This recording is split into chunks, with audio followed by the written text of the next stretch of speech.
recording? Oh, yeah. Well, it's been a great week. We had a great experience together recently. Do you remember we went to the golfing range? Well, yes. And you did we wonderful. Thank you. Yeah, you were much better than I expected, which is wonderful. It's still not good. No. But it's. Yeah. No, you need that one guy. Who's that one guy? Tim? Yeah. Tim was good. Yeah, Tim Wires. He knows how to golf really well. Yes. He was just showing all of us up. Yeah. I wasn't good in the beginning, but then by the end of it, I was like, oh, yeah, this is how you golf. I got it back into the swing of things. Now, Jonte, on the other hand. Horrible. It was so bad watching him. Oh, but it's so fun watching him, too. Yeah. Watching him do any kind of, like, technical thing. Oh, okay. Or anything with animals. One of the best things in my life. We take him to a bull riding little thing. We all get on a bull. See who can last the longest. I bet he'd be the best. You think? Oh, okay. He's good at riding bulls. Yeah. Yeah. You know. Uh-huh. Jonte LaGrasse is good at riding bulls. Mm-hmm. Now, take it however you want, but that's what I'm going to say. Where do we go from here? We go by introducing our guest. That's sick. Let's talk about that. Yeah, our guest today is pretty amazing person. He's a very funny comedian. He has a great podcast called the Takeover Podcast. His name is Michael Lenoci. And before we start the talk that we had with him, I'd like to encourage our listeners and our viewers to make sure you subscribe to us on YouTube, where you can watch us have these hilarious things. Because also, Peyton's doing a kick-ass job in the edits, and he's adding little fun things. You're welcome. And I highly suggest that people check out your hard work on YouTube. Yes. Yeah. And also, you have a YouTube channel, your own personal one. Yeah. You haven't updated, though. I know. All right. I won't talk about it. I'm making a video this week. I'm holding myself to it. Yeah. Yeah. Well, if you want to check out his YouTube channel, it's Evil Waldo. I'm going to get him back. Yeah. Michael? Yeah. Yeah. Okay. You don't roast your editor. All right. He'll see. Okay. I'm excited. This will be a good edit. Oh, yeah. It's going to be great. I'm excited to edit that part. Yeah. All right, ladies and gentlemen, let's welcome Michael Lenoci.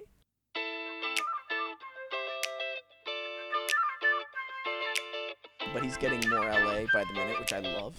Because we're both from Oklahoma. I was raised there most of my life. Yeah. Oklahoma City? Tulsa. I think I've been there. Yeah. Yeah. What's that like growing up there? Dude, it's actually a great place to raise a family. It's not like farmland, but it's very suburban. Yeah, well, I mean, every state has that. Yeah, but that's it, man. That's all. It's not exciting, but it's not boring. It's definitely boring, guys. You just haven't been to enough places. It's boring, Peyton. We got a sick water park. Whoa. Literally sick. You go there, you'll get sick. Oh, that kid who died on that. Dude, that's the most okay, are we ready? Yes. That's the most dangerous thing in the world. Those water parks with the water slide that has no, like, above railing. It's literally just... I mean, well, be heavy. Be heavier. You know what I mean? If you're going to fly off the side, then you got to eat more. Oh, dude, I rode that thing when I was, like, in, 7th grade, and I weighed 80 pounds or something. Oh, I would have died. I went to the one way up here, like up north, and I went on that ride, like where it goes straight down. And it's terrifying. Yeah, but it's like, whatever. You got to live. I won't go skydiving yet, but... What? Not yet. Oh, dude, you got to do that. That's safer than that. Is it? Yeah. It's safer to jump off an airplane with a thing that just... Yeah. Okay. I know that sounds insane, but it is. I'll just wait. Like, what? Like, I can... You're not going to do it really more than 3 or 4 times, even if you do it. So, like, I could do it later. You can do it now. But you want to go right now? I feel like I have more things to... I feel like if it like, hey, it's not opening, this is it, I'd be like, there's a couple other things I wanted to do before I died. If the Dolphins win a Super Bowl in my lifetime, I'll do it then. Yeah. I just have to see that. Okay. I don't know, man. It's the only reason I'm fighting against it is because... How many times? I've done it literally once, and that's how amazing it was for me. Yeah. Is the best part the free fall or just hanging and seeing everything as you're going? It's two things. When you're actually in the airplane and you start seeing your friends jump off with other people, like you're straddled into a guy is straddling you while you do it. Yeah. And you see him and you go, oh, shit, like this is real. And I love moments like that in life. Awkward moments, like if there's a fight about to happen, everybody tenses up because it's real. And it's Yeah. one of those moments that really makes you aware. And you're like, oh man, this is really dangerous. And then you jump out and then you catch speed so quickly that it's shocking to you. Like I couldn't breathe for those first few seconds because I was literally shocked by how fast I started to fall. But then after a moment, it stops feeling like you're falling, and you just feel like you're floating. Yeah. Oh, it's magical. Yeah, I understand that part. Like, you get used to it. Yeah. And then what do you do? Just like observing everything, and it's cool. Yeah, you're just observing everything. Can you hear the guy or no? Barely. The wind is very deafening. And how long do you get to free fall for?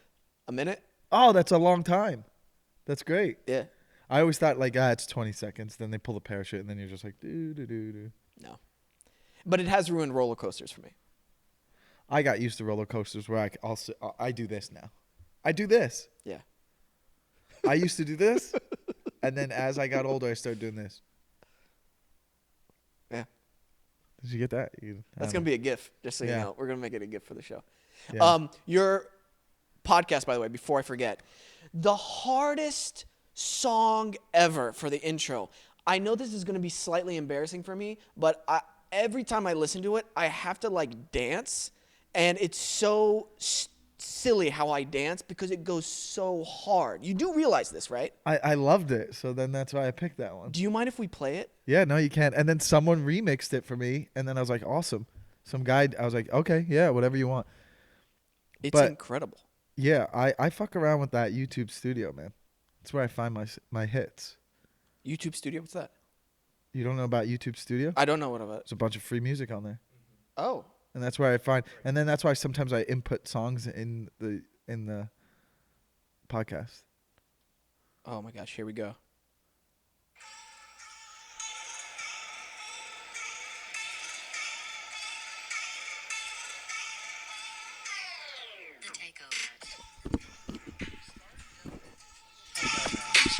He gets it. See, he gets it. That's what it's supposed to be like. Whoa, I didn't know you knew how to do the wiggle stuff. I don't even know what I'm doing, dude. This is music. Bro.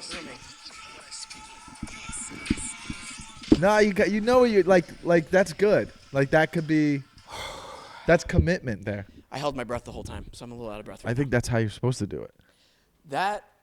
No, it's one of my favorite songs, and I like how you say it's a podcast about sports, that you rarely talk about sports on there.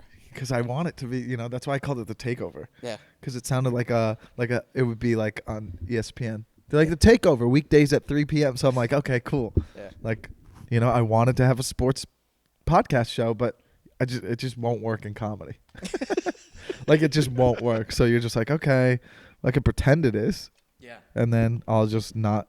So I slightly sometimes will talk about sports, and then I also always go, sorry for anyone listening, but I just want to talk about the sports thing real quick, because I know that like I would say probably it's like a 60-40 split of like women to men.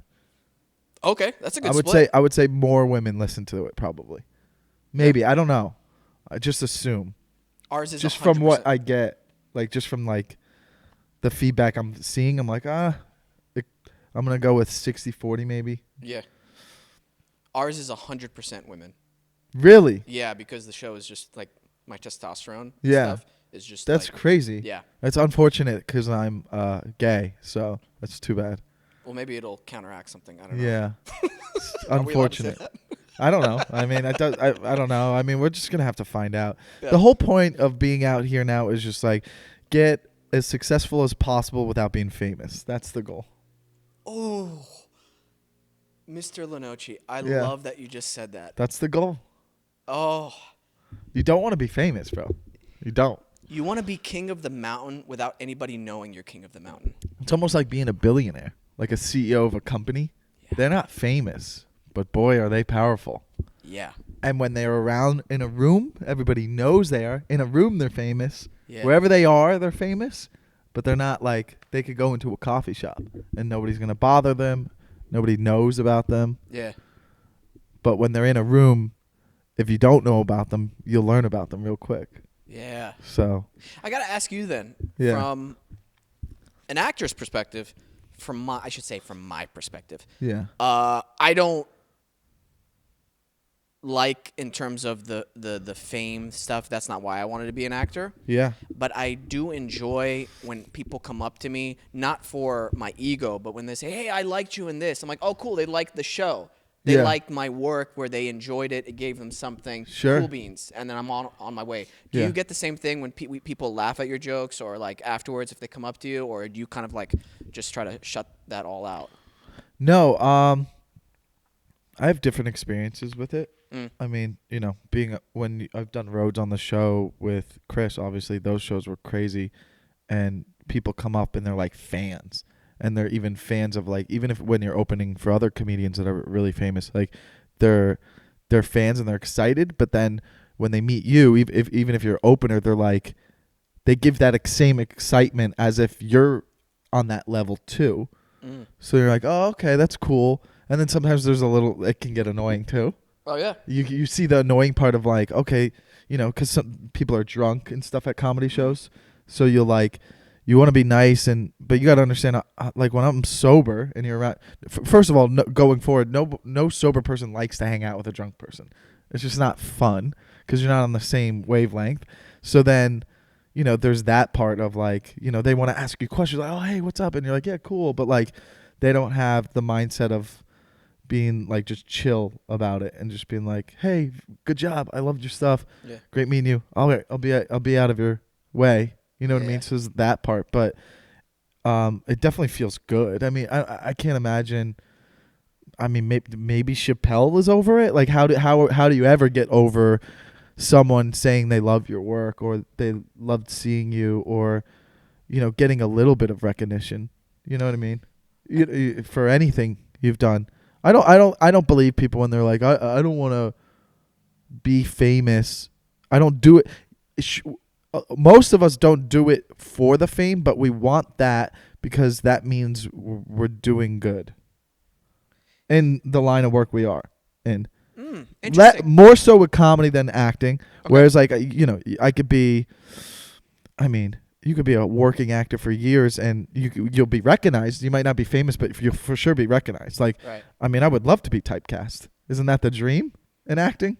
You know what I mean? Because you're going to work forever. You're going to work forever. Yeah.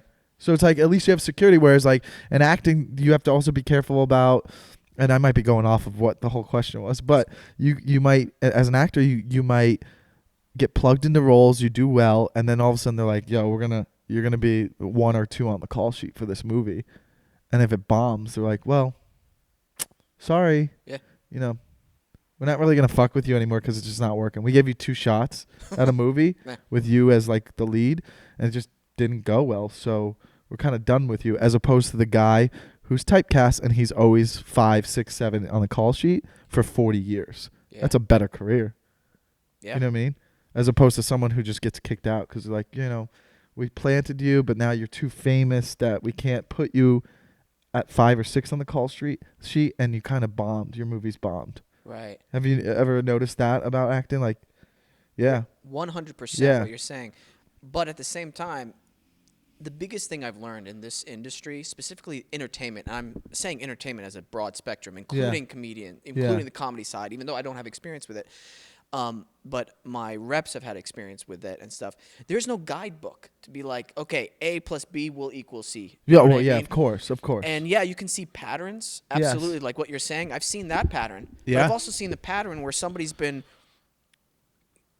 has their career bombed, 5 years go by, and then all of a sudden they get another chance, and then all of a sudden they're a superstar. Look at Robert Downey Jr. Well, That's his also, was an addiction thing. He had a drug problem, right. killed it, and then they're like, had drug problems, got fixed, then came back. Do you know the Iron Man, the first Iron Man? You know how something about the what's it called, the insurance claim on it?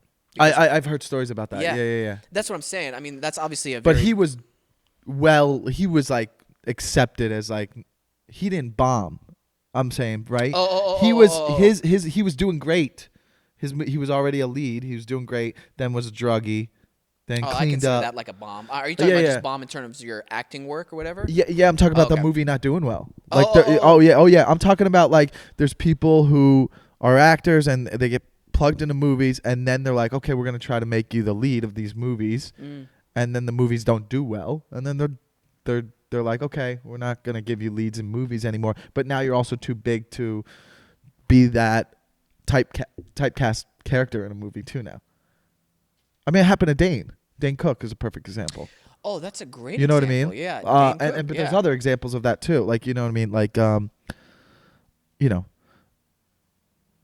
I can't say for sure it's happening with some people right now, but I mean, I see it right now. You don't know. Like, I mean, there's some actors in some movies. Like, I mean, if they plug you in and the movies bomb, a couple of them bomb, they're not gonna fucking put you up in the. You're not gonna be a lead in the movie. You know what? That's true. Like, you know what I mean? Yeah, like, yeah. I'm trying to think, like, who's like a perfect actor who's like, this guy's safe, man. He's just always gonna work, and that's what's awesome about it. Is just like they, like, all right. For instance, what's his name from Wedding Crashers? Vince Vaughn? No, the other one who Bradley played Cooper? Bradley Cooper. Bradley Cooper was plugged into movies perfectly, right? Plugged in. He's a role player. He's literally like being typed. He's not the lead. And then they're like, okay, we feel like his acting's strong enough. They're like, let's put him in the lead. And then it worked, right? It didn't bomb. But if there's other people like, man, I'm trying to think. Like, I mean, you could even think of a movie where you're like, I remember, like, they do it all the time where they plug people in movies until they think they're ready. Like, who's the guy from what's the Marvel movie, the space movie? He was on Community, or he was on Parks and Rec. Yeah. Donald Glover? Not Donald Glover. The big Chris Pratt. Okay. Chris Pratt was. There was a formula to the way. There is a bit of a formula. There is no blueprint to success, but there's a formula with what some agencies will do. Like with Pratt, he was in Moneyball. He's in a bunch of huge movies where he's in maybe 5 or 6 scenes. He's just like the third baseman or first baseman in Moneyball. Like, he's not. You would never even know. Like, it's one of those movies. If you go back, you're like, is that Chris Pratt? Yeah. Like they plug him in, and then when they think they're ready, they try to give them the lead. And if it works, it works. If it doesn't, you're fucked. Yeah. You know what I mean? As opposed to like it's a little bit more security if you're just like not the guy who they're gonna plug into being that lead, and you're just like, oh, that guy's in so many movies. I don't even know his name, but I just know I always see him in movies. Like the one actor who is he's in Mr. Deeds. He's like the guy who gets the money at the end. Oh, I don't remember that movie. He was in, what was the HBO HBO was we need a guy on a computer here. I know. There was a series, a short series, like a 9-episode thing on HBO where the guy was innocent and goes to jail. He was like the cab driver, and he goes to prison. It was The Office. No, I'm kidding. I gotta look. I want to look it up for you because I need to find this actor, because now I finally found a specific example. Like Peyton's looking it up. Man, what was this? Go to Mr. Deeds and find out the guy who wins. He's a big actor. Edit this part out. Fuck. By the way, that was the worst episode we've ever listened to. This was 45 minutes of us going, I think I know him. What's the fucking... Mr. Deeds. Mr. Deeds. Just go to IMDb. Right, but I don't know who the character is. And I don't know like what character gets... I got it. Okay. You know what, bro? Why are you here? I'm just kidding. So true. Oh, John Turturro. So he's a perfect example. He's not going to be the number one on a call sheet. You're right. But he's so good, and he's consistent, and he's had a career for fucking 30 years. He's just in so much shit. That's the best career to have. Absolutely. You know, you're absolutely right. Especially in an entertainment industry, security and longevity is what you should aim for in terms of the general populace of actors or entertainers who are trying to get into this business. Because there is no guarantee, even if you're on a hit show, that it will continue. There's no guarantees ever. So definitely anytime you're typecast into something, you should definitely take advantage of it. That's something I zoned in on when I first moved out here, and luckily I had a good agent at the time who kind of zoned in on that because of like what we were talking about. I look ethnically ambiguous, right? Yeah. when I first came out here, I looked really young too. So I'm like, cool. I got the 16 to 18-year-old Arabic Really? roles. Like I would go out for them a lot, and I would nail them because there's not a lot of Arabic 16 or 18-year-old actors out here, and they were doing a lot during that time. There's too. no way a father of an What? There's no way a father of an Arabic or whatever like would let that happen. That's why. No. Would let his son be an actor. Oh no, you'd be surprised. Oh really? Yeah. Oh okay. Yeah. No, I feel you'd like be surprised. culturally, like they know you're gonna be a doctor or something. Like For the most part, Yeah. I guess for certain families. chasing dreams is not a thing. know- I get this from my buddy Fahim. You know, he always tells me. Fahim Anwar. Yeah. He's always dude, just he's like, super talented. yeah, dude. yeah. He always just tells me, no, you're not allowed to do any arts. You have to do doctor. Yeah. You know what? I grew up very lucky because we immigrated from Syria when I Yeah. was super young. My brothers were born in this country, but I was born in Syria. And my dad and mom were worried, about, of course they worry about your son's future. Yeah. But they were always like, my dad specifically told me, like, if you want to be an actor, just make sure you're the best actor. And I was like, fair. Yeah. That's a fair, like, he's like, work hard, be the Yeah. best At least you can be. leave it all on the table. Yeah. So I did get lucky, but yeah. So they supported. It was a dope. Very, very supportive. And my brother who I live with, my younger brother, the middle one, he's a musician and he works full time. And then the youngest one became a dentist. So they got the best of both So worlds. they got the best of both. Yeah. You know? Yeah. I mean, I'm looking at you. I was like, you could play an Italian. I know, especially with the wet hair. Yeah. I shaved for you today. You Just did? I was really excited for you to come on. I did not. But I want to be presented as, man, things have been rough for him. Oh yeah. I want that to I Yeah. want people to know like this has been a rough year for everyone. So, what's that? He's saying we got to stop the show. No, I'm kidding. We have to no, stop we it got for a 2 second? minutes. Actually, let's go into a quick break. And then when we come back, we'll talk about. Sex, drugs, and alcohol. I think that'll be good. Yeah. Just or more actors that we can. Yeah. More actors. But it's so dumb that I've started that conversation because I'm the worst with knowing names. I'm just like, yeah, that guy, and I don't know their names. And then here I am going into a conversation. The guy from the show on the HBO. It was like a 9-part series. You know what I mean? Like, Don't feel bad. I don't know any actors' names at all. I recognize them by face, but Yeah. Well, it'll get better. Are we bomb? No. We'll be right back.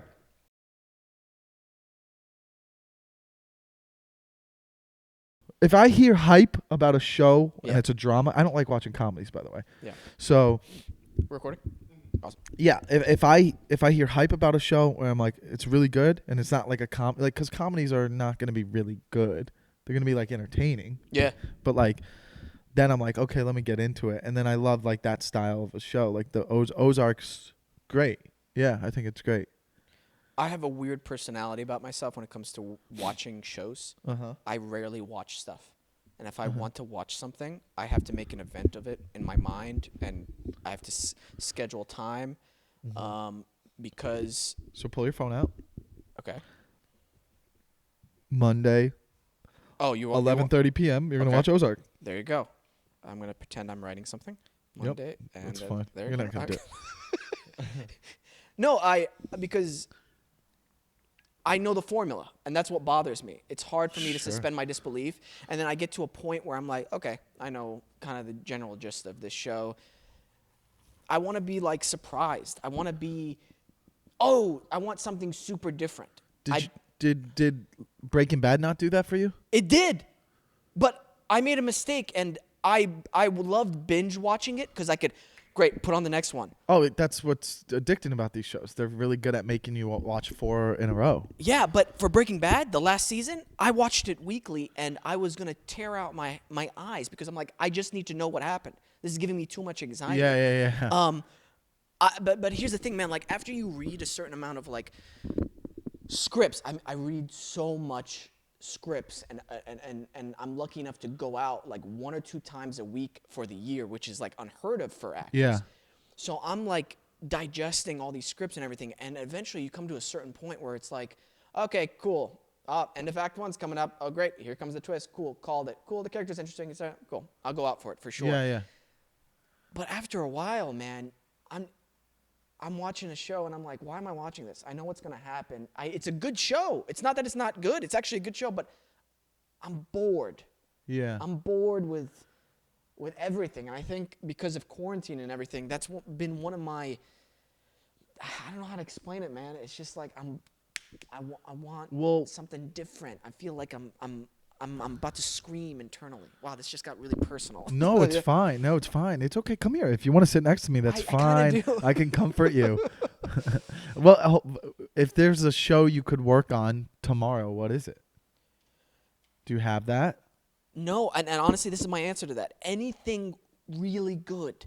I want to do really good work. And I read the pilot for Rami's next project that he's working on with a buddy of his. I forget. I feel so bad. It's another project. Is it a stand-up he's working with on it? I'm just trying to guess who. Yeah, you know what? Is Peyton, here's my phone. It's one of his good friends? It might be. Can you just search Rami pilot in my inbox, and that way I can give them credit because they deserve it, dude. This pilot. It was one of those sides I got as an actor, and I don't know. You said you go out for commercials, right? Yeah, and some acting. Yeah, some acting stuff. Yeah. Do you ever read something and you go, "Well, this is shit," or do you ever? And on the the other side, I mean, a lot of the auditions I go on would be like a sitcom or multicam. So, yeah.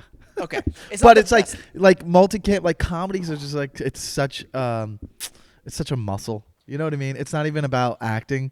Like if you even great drama shows, it's like, dude, you take these acting classes and like they're like, be connected, and it's like, motherfucker, book the job, and they're just gonna do 7 takes, and it's like the hardest part of acting is getting the job. Once you're there, they can make a horrible actor look good. You know what I mean? Yes. As long as they're not a huge monologue. You know what I mean? But like, if it's like just like you're not gonna be the lead, so you're just a guest star, like, or like you're in this drama. It's like, you know what I mean? I'm not taking away from acting at all. You are. And it's fine. I'm gonna put you in your place. No. It's fine. Can you imagine? But you know what I mean? Like, a great editor can make someone look amazing. 100%. You know what I mean? So I remember I was in acting class for 4 or 5 years, and I'll plug this school because it was good. I learned so much there, John Rosenfeld Studios. But part of it too was like they would be so, I don't know, just. Oh, You no, can't I'll find find it. it at the break. It was just, it's just like, why are we talking about this? Acting, As opposed to like a dramatic or something that's very good, as opposed to like a sitcom, it's just like, okay, this isn't acting. This is just like learning a routine of how the beats are, so to speak. And like a sitcom, a multicam, or even a single cam, it's like, I do think like comedians have an advantage a little bit. Like, okay, I see where the joke is and how to deliver the joke, as opposed to like a dramatic show is more real acting, I think. You're absolutely right. You know what I mean? You're absolutely right in terms of, first of all, the editing. And a good editor can make a bad actor look great. Yeah. That's 100% true. And I'll tell you a project I worked on that happened. Yeah. And then second, not on the show, at the break. And then second thing is there's a style that goes along with multicam, which you're expressing. Absolutely. It's kind of like theater. You have to leave room for certain beats and for certain jokes. And it's a lot. I haven't done stand-up, but I could imagine it's kind of like stand-up. You can't just rush through it. There's a certain amount you have to feel the audience to a certain extent. Yeah, depending on the style of the comic, sure, yeah. And am I wrong to say there are certain beats you take in certain bits for some comedians? Yeah, for sure. It's different for me. I'm a bit of a ranty guy on stage, where I don't kind of let I'm sure there's people watching me do stand-up and they're like, I missed what he said, but I'm laughing. I think that happens sometimes. But there are the cadence, the way you say something or the way I'm doing it. But there are parts where I'll take a beat and it's almost like you're letting them know, like, this is where you're supposed to laugh. Yes. You know what I mean? As well as in a multicam. Like when you watch those multicams without the live studio audience, it's hilarious. There's only you've seen those videos, and they're just like, and it's like, it's so weird because they're just waiting. Like if they take it out, you see them doing it. They're like, and then you went to his room, right? It's like nobody. That's not how real life is. You know what I mean? Yeah. Whereas like these other good shows we're talking about, it's like it feels like real life. Well, Rami's project, or one that he's written on, Yeah. he's working on, man, I read through it once, and I was like, oh my God, this is the first good writing I've had in ages. Like, holy shit. Okay, let's really focus on this. Wow. And I've been acting now for, oh my God, like over 15 years, maybe 16 years now, 17 years. And it was one of those auditions, those self-tapes. I had my friend come in and I asked him, hey, or no, who came in? I forget who came in. Anyway, I just went, hey, let's just read the lines, and I'm going to save all the acting till when we film. Yeah. One take each one, because I was like, that was it. Wow. It was written so truthfully. I and want to know who he wrote this with. I know, dude. I and need to know. I don't throw out these kind of compliments easily. This was those type of things where you can just act on the word. You don't have to think. It's so natural coming out. And they wrote a relationship between a son and their mother, and a son and a girl that he likes, but he has like OCD, like really bad OCD. And I think he's on the spectrum a little bit. I'm not sure. I forgot what it was. But and it was dealing with an Arabic background. I was like, dude, this person knows. Yeah. And yeah, man, it was just one of those things where you just get happy, you get excited about that. Finally, like some good work comes in. Yeah, no, he's a really good writer. Yeah. From what his stand up too. He's got really thought provoking jokes. Yeah. Yeah. I forgot why did we bring this up in the beginning? We've been going on. Because I was asking, like what if you could work on a show. I think we were just talking about acting. That's right. Yeah, man. I don't know. Just really good. Just really good acting, man. Yeah. It's hard for me to pick a show, and it's hard for me to sit down and watch shows. Like I'll rewatch a lot of things while I'm eating, but What's your dream job then? By the way, this is my podcast, and I interview the guests. That's fine. That's what happened. That's fine. What's your dream job? One of them, I would love to play Alexander the Great in a good movie. Okay. I don't know if that's for those of you who don't know who Alexander the Great is. He was this guy. I mean, he was just great. He was a great guy, and people thought highly of him. And I think he was Italian. And this show should just be me guessing history. I got a question for you. And yeah, he Dream killed lineup. people. Yeah, he killed people. He was Italian. He told people so to kill wrong. people. So wrong. What's your dream lineup for a stand-up gig? You Like and being who on else? a show? What? Like being on a stand-up show with other comedians? you Yeah, dream lineup. mean? I guess I've already had that. Just kidding. I don't know. Like I've been on a show with Bill Burr before, and he's like probably the best. Oh, was it at the Laugh Factory for a charity thing? Maybe. I mean, Okay. multiple times. Oh, you've been with him. Yeah, multiple yeah. Okay. I've done a show. I mean, I've had cool experiences, like where Chappelle went up after me one time. That was cool. That's cool. I mean, I would love to like work with Louis and just sit around and talk to him. Like I think he's one of the best for sure. Like, yeah, I think Bill's great too. I think he's one of the best too. It's just they're different in a way, but like I like Louis a lot. I mean, obviously I love Chappelle too, but I really like Louis because he is influenced in, his influences are like Carlin, and I loved Carlin too. Yeah. So I don't know, just picking Louis' brain outside of what he's had to go through, but like just as a comic. I don't know much about you actually. I think you're from Florida, right? What do you think? No, I am not from Florida. No.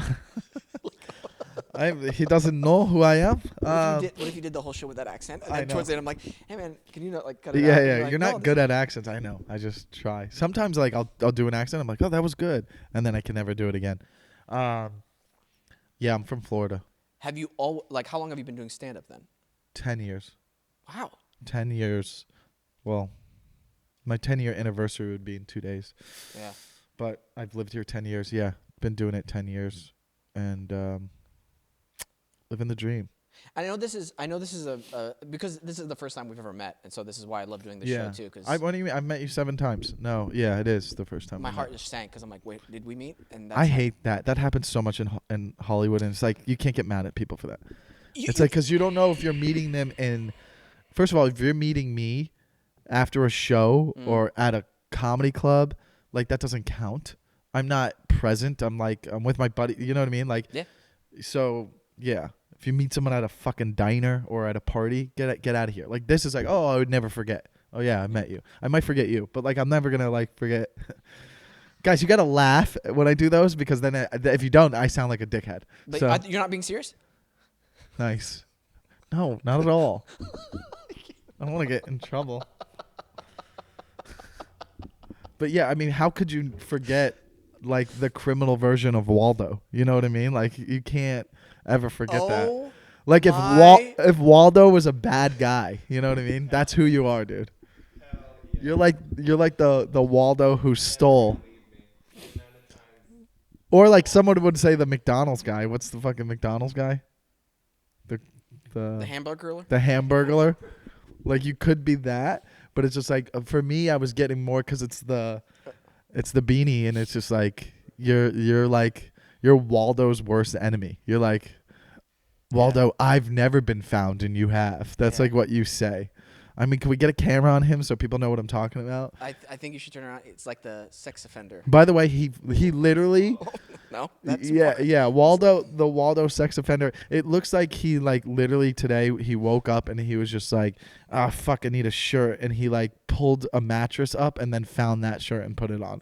Like literally just you have the messiest room ever. And I've never, I'm just guessing you have a messy room and toothpaste is all over the sink in the kitchen and in your bathroom. I don't know why I said kitchen. Yeah, that's weird. Let's take it back. I think that's in your kitchen. Wow. Okay. Yeah. But, that was my roast, and It's good. I'm glad that I roasted the person that you're not going to see on camera. So this has been a great episode already. Is it? I kind of want to say roast me, but that's probably a weird thing to say. if I think of something, I mean, if it comes to mind, let me know. You're Italian and you're lying about it. He's everything. Oh, boo. So we're not going to have you on the roast on Comedy Central. Thank you. Sorry that I tried. I got nervous. I didn't know I was auditioning for it, but I don't know. This whole thing has been an audition. It's really cool that, everything you're wearing, you got at Ross. That's really cool. Yeah. Looks like you just threw it together. I had that shirt in college, a V-neck. I can't wear V-necks anymore. Yeah. I'll get made fun of. People be like, bro, chill out. No, this is what we're going to talk about. Yeah. Holy shit, you can run. Yeah. Like, you have really to. well. Yeah. Yeah. I mean, People should check out. You're running miles in 7 minutes. You ran, 4 miles in 34 minutes, 32 minutes? yesterday? Like Yeah. That's amazing. It gets easier, but, when you run with emotion, you could do anything. Anything's possible if you put your mind to it. Do you just run and cry? Is that what I'm imagining? It's not cry. I think it's anger. Yeah. It's like angry. Like I'll think of something and be like, I'm going to fuck you guys up. And then I get competitive. Or I'll just be like, you don't know me. This ain't over, dude. I'll in my head, I'm like a 20-year-old NBA player who's like, it's game 5. Let's do this. Like I'm here to win. Okay? You've had a couple episodes of your podcast where you've been so caffeinated up and so fired up that I'm listening to it and I'm like, oh, okay, well, I guess I gotta go work out now too. I get it sometimes. Like I'll do my podcast early in the day when I haven't had a lot to eat and I'm just on 2 coffees. And some people will be like, man, slow down. I'm like, no, I speak fast. If you see me do stand-up, that's how I do stand-up. So my whole thing with my podcast is like I want you to see my stand-up and then be like, oh, I feel like the podcast is the same thing. Yeah. And then I do that in stand-up sometimes. I'll be like doing a bit and then like I can transition into something else and just be riffing. And then it gets laughs because of the way I'm talking about something. Because then I could just go, okay, cool. Glad I talked about that. Nobody really related to that. And now I'm by myself. So nothing's really going on. So I wish I didn't even come out here tonight. I feel really horrible about myself. And then people are just laughing. But I'm just like, it's just like a little trick of like not. Yeah. If like just keep talking, I guess, and being honest. I think that's the funniest part of just like a stream of consciousness of like being honest of like literally what you're really thinking. I like that about that. I mean, you learn that in like those little UCB classes and stuff like that. Like those are the funniest moments, and I like to do that on my podcast and in stand up of just like literally if if it's not going the way I want it, I'll just like literally say whatever's on my mind, Yeah. unless it's something crazy, inappropriate, and racist and prejudice, which I don't have those thoughts anyways.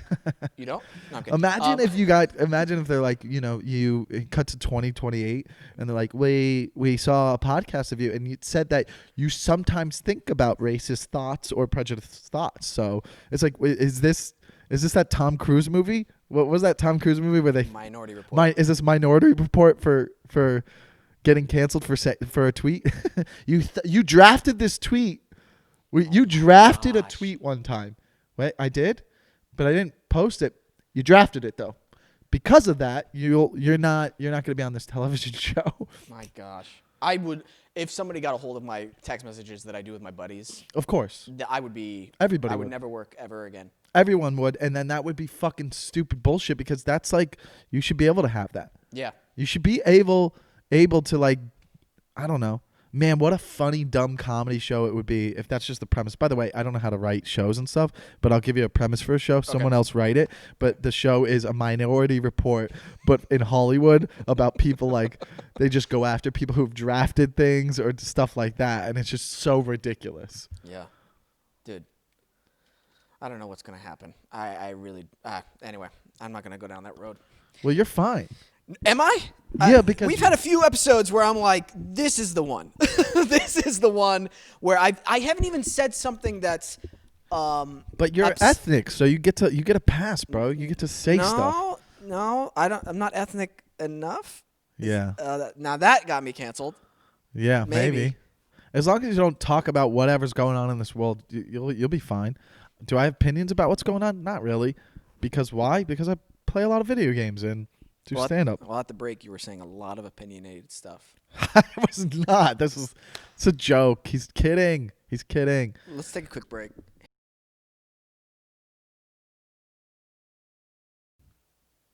So while we were on break, we were having a little bit of a little conversation about imposter syndrome, which is basically what you were describing as like, oh, I don't belong here, or am I really this good to be here with these good people?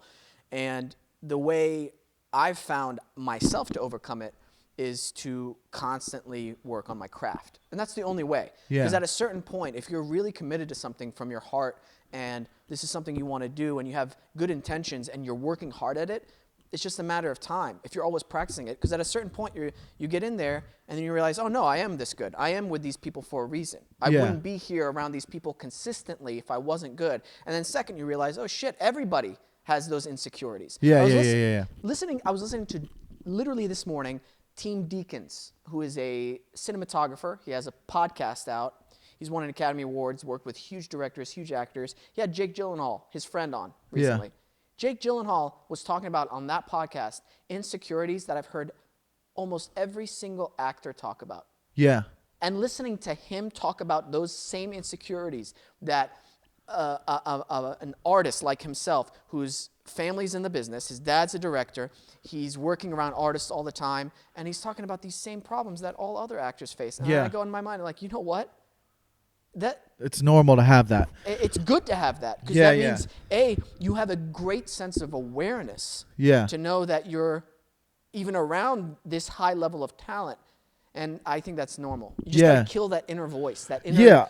I mean, with comedy, I think it's just like it's a time thing too. Yeah. I mean, dude, it's like it takes such a long time to be great in comedy. You know what I mean? Like all your favorite comics, if you went up to anyone on the street, like who are your favorite comedians? Everyone they name would have been doing comedy at least 20 years. You know what I mean? Maybe one who hasn't, but like all of them, have been doing it so long. Mm-hmm. It's just like it takes such a long time. But yeah, I'm also aware that other people feel that way sometimes too. But I also know that if that's gone, the sky's the limit. You know what I mean? If you don't have that syndrome, what is it? Imposter syndrome. And I have that, and I've been, dealing with it, and I've been taking this supplement. And if you guys take this right now and you call the number on the bottom of your screen, you can get rid of imposter syndrome too. Can we put a fake number up, Peyton? Thank you. He edits the videos too. Oh, that's the... Have you seen Love on the Spectrum? Yes. Isn't that one of the greatest shows ever. Oh, it restores your faith in How, humanity. everybody who watches Love on the Spectrum is like, I'm like that too. You know who's like that? I'm like that. How's the dating life for you going so far? It's been fun. Yeah. Yeah, it's COVID dating. I've been talking about this a little bit. Like in the beginning, for COVID dating, we would like screen each other. Like, where have you been going out? Yeah. No, I'm good. Oh, well, me too. We were all lying. Everybody was lying in the beginning. Mm-hmm. No, I haven't seen anyone. Like everybody's lying, and now it's just like nobody gives a fuck. You could meet someone like I could like match with a girl, and she could be like, some guy spit in my mouth last night. I'd be like, yeah, I don't care. Let's hang out. Yeah. You know what I mean? That's just like, I feel like everybody's over it a little bit. I mean, driving around LA, you see it. Everybody's out. Yeah, it's slightly bothersome to me. Really? Yeah. Are you scared? I'm not scared. I don't care that everybody's out. I'm just like, That was a joke. wear a goddamn mask. Just Yeah, yeah. wear the. It's not. No, but that they're big of a not in the deal. restaurant. You don't have to. But that's insane to me, because it's literally backwards thinking. And not many things make me go insane or make me so angry. Yeah. But when government implements really silly rules like that, Yeah. I'm like, cool. So if we're eating, it's okay not to wear a mask. It's stupid. But I understand that you can't make people wear masks while they're eating, because they're going to be like, Yeah. like, that doesn't make sense either. I don't know, man. It It doesn't all add up, but we'll never know. I mean, listen, I think COVID's real. yes. That's all I know. I can't go any further with that. All I could say, yeah, it's real, but I'm going to say it like that, if that makes sense. Yeah, it's real, but that's all I'm going to say. I don't know. I'm going to say it hasn't been handled well. Sure, it hasn't been handled well, and that could be both people's faults, left Both and people? right. Oh, okay. It's both of their faults. Okay. I'm just an outsider. I don't fuck around with you guys, any of you. Yeah. I'm just going to do stand-up, Yeah. I'm going to play video games, and I'm going to be a selfish asshole. In the meantime, I'm observing you guys. Oh, yeah? I'm observing all of you guys, Yeah? and it just seems like it's a mess. Well, guess what? We're still going to cancel you. Bye. It's a mess. I don't know what's going on. I mean, listen, I have friends that work in the medical field too. Yeah. My mom did. I mean, Your mom did? Is she okay? she's retired. Oh, okay. God, man, that sounded... My mom I'm did. sorry, I didn't mean to assume. She got COVID and she died. No. like, because I'm like, you were just talking about her on the show. Which, I by don't the want way, to like, yeah. those bits with your mom last time, you said on the last show, my mom molested me. Oh, on my podcast? And, dude, This is how I know she hasn't listened to it recently, because I haven't got a call yet. oh, my God. I stopped what I was doing. I was just staring at my phone. It made me laugh so hard. You knew I was afterwards. kidding. Yeah, Yeah. of course we knew you Well, were kidding. God like, forbid, some people are stupid. But, oh yeah, like I just don't know, man. I mean, I don't want to go into this because I don't like talking about my podcast, because you don't want to like piss people off about COVID or politics. But like, Oh, okay. I hear stories from, I just hear so many different things. I don't know what. So I don't like to like, at this point, and I don't know, I'm an idiot, but everything I've heard, I just don't know what to believe. So I kind of just observe what I've seen through my own experience and traveling and Yeah. being in LA and all, like, yeah, you know, I've been tested a lot and I've never had it. Yeah. I've also been in bars with people not wearing masks. I've been reckless too, Yeah. but I'm also not seeing my parents and stuff like that. But I don't know. I think years from now we'll look back and be like, oh, this is what was going on actually. We'll know more facts. But with social media, I think that sucks. I think I've been trying to, I put limits on my social media now. Oh, cool. There's a documentary on Netflix. You've heard about it? Did you watch it? My brother watched it. He make me want to watch it, but I told him to give me the cliff notes. Yeah, I just think there's something like, Social you know, dilemma. with politics and stuff, and like with the last election, you don't know what you're reading, if it's true or not. I just like, it sucks, man. Wait. I don't know what, you know what I mean? Like, so I'm trying to stay away from it more because you don't know what is true. Or even when you're watching a video of something, you're watching just that minute of that video. Yep. There's a before and after. So so many things can be taken out of context from that video. Like, you just don't, you can't, until you have a full story. I don't know. You mean, wait. Does are you it saying- sound like I support Trump? By the way, I don't. Well, first of all, you came in with a different hat, and you just changed it for the show. And then second, are you saying that not everything that was posted on the internet is true? Is that what you're trying to say? Yeah. Oh, okay. Yeah. That's crazy. Oh my gosh. Yeah. That we shouldn't wait. But people don't Oh, know that. wait, You know wait. people don't know that. Well, hold on. This is. I'm not doing a bit right now. Yeah. Are you saying that we shouldn't just jump to conclusions? Yeah, of course Whenever not. we just read, like, let's say, a tweet. Yeah. Okay. That's it. Oh wow. It's That's crazy. a new way. That's a new way of thinking. Yeah. Oh my gosh. You Maybe don't I know what's true. You don't have the whole story. Right, and because we're not in those person's shoes. Okay. And even Cool. and with what the pandemic, what's going on? Yeah. Even if there is a doctor saying this is what's going on, it's not that bad. It's not a big deal. Blah blah blah. That could be true from their perspective, as well as there's another doctor going, this is a very big deal. I'm watching people die every day. That it could also be true. They both could be true. It's Yeah. just different perspectives. Like, Right. so you don't know. Like, you can't. It doesn't mean someone's lying. It's just like you're taking. That could be true, but they also could be a doctor in fucking Portland, Maine. If you know where that is, it's a beautiful town, and there probably was no COVID tests Right. or cases. You know what I mean? Like, I'm just like, you have no idea.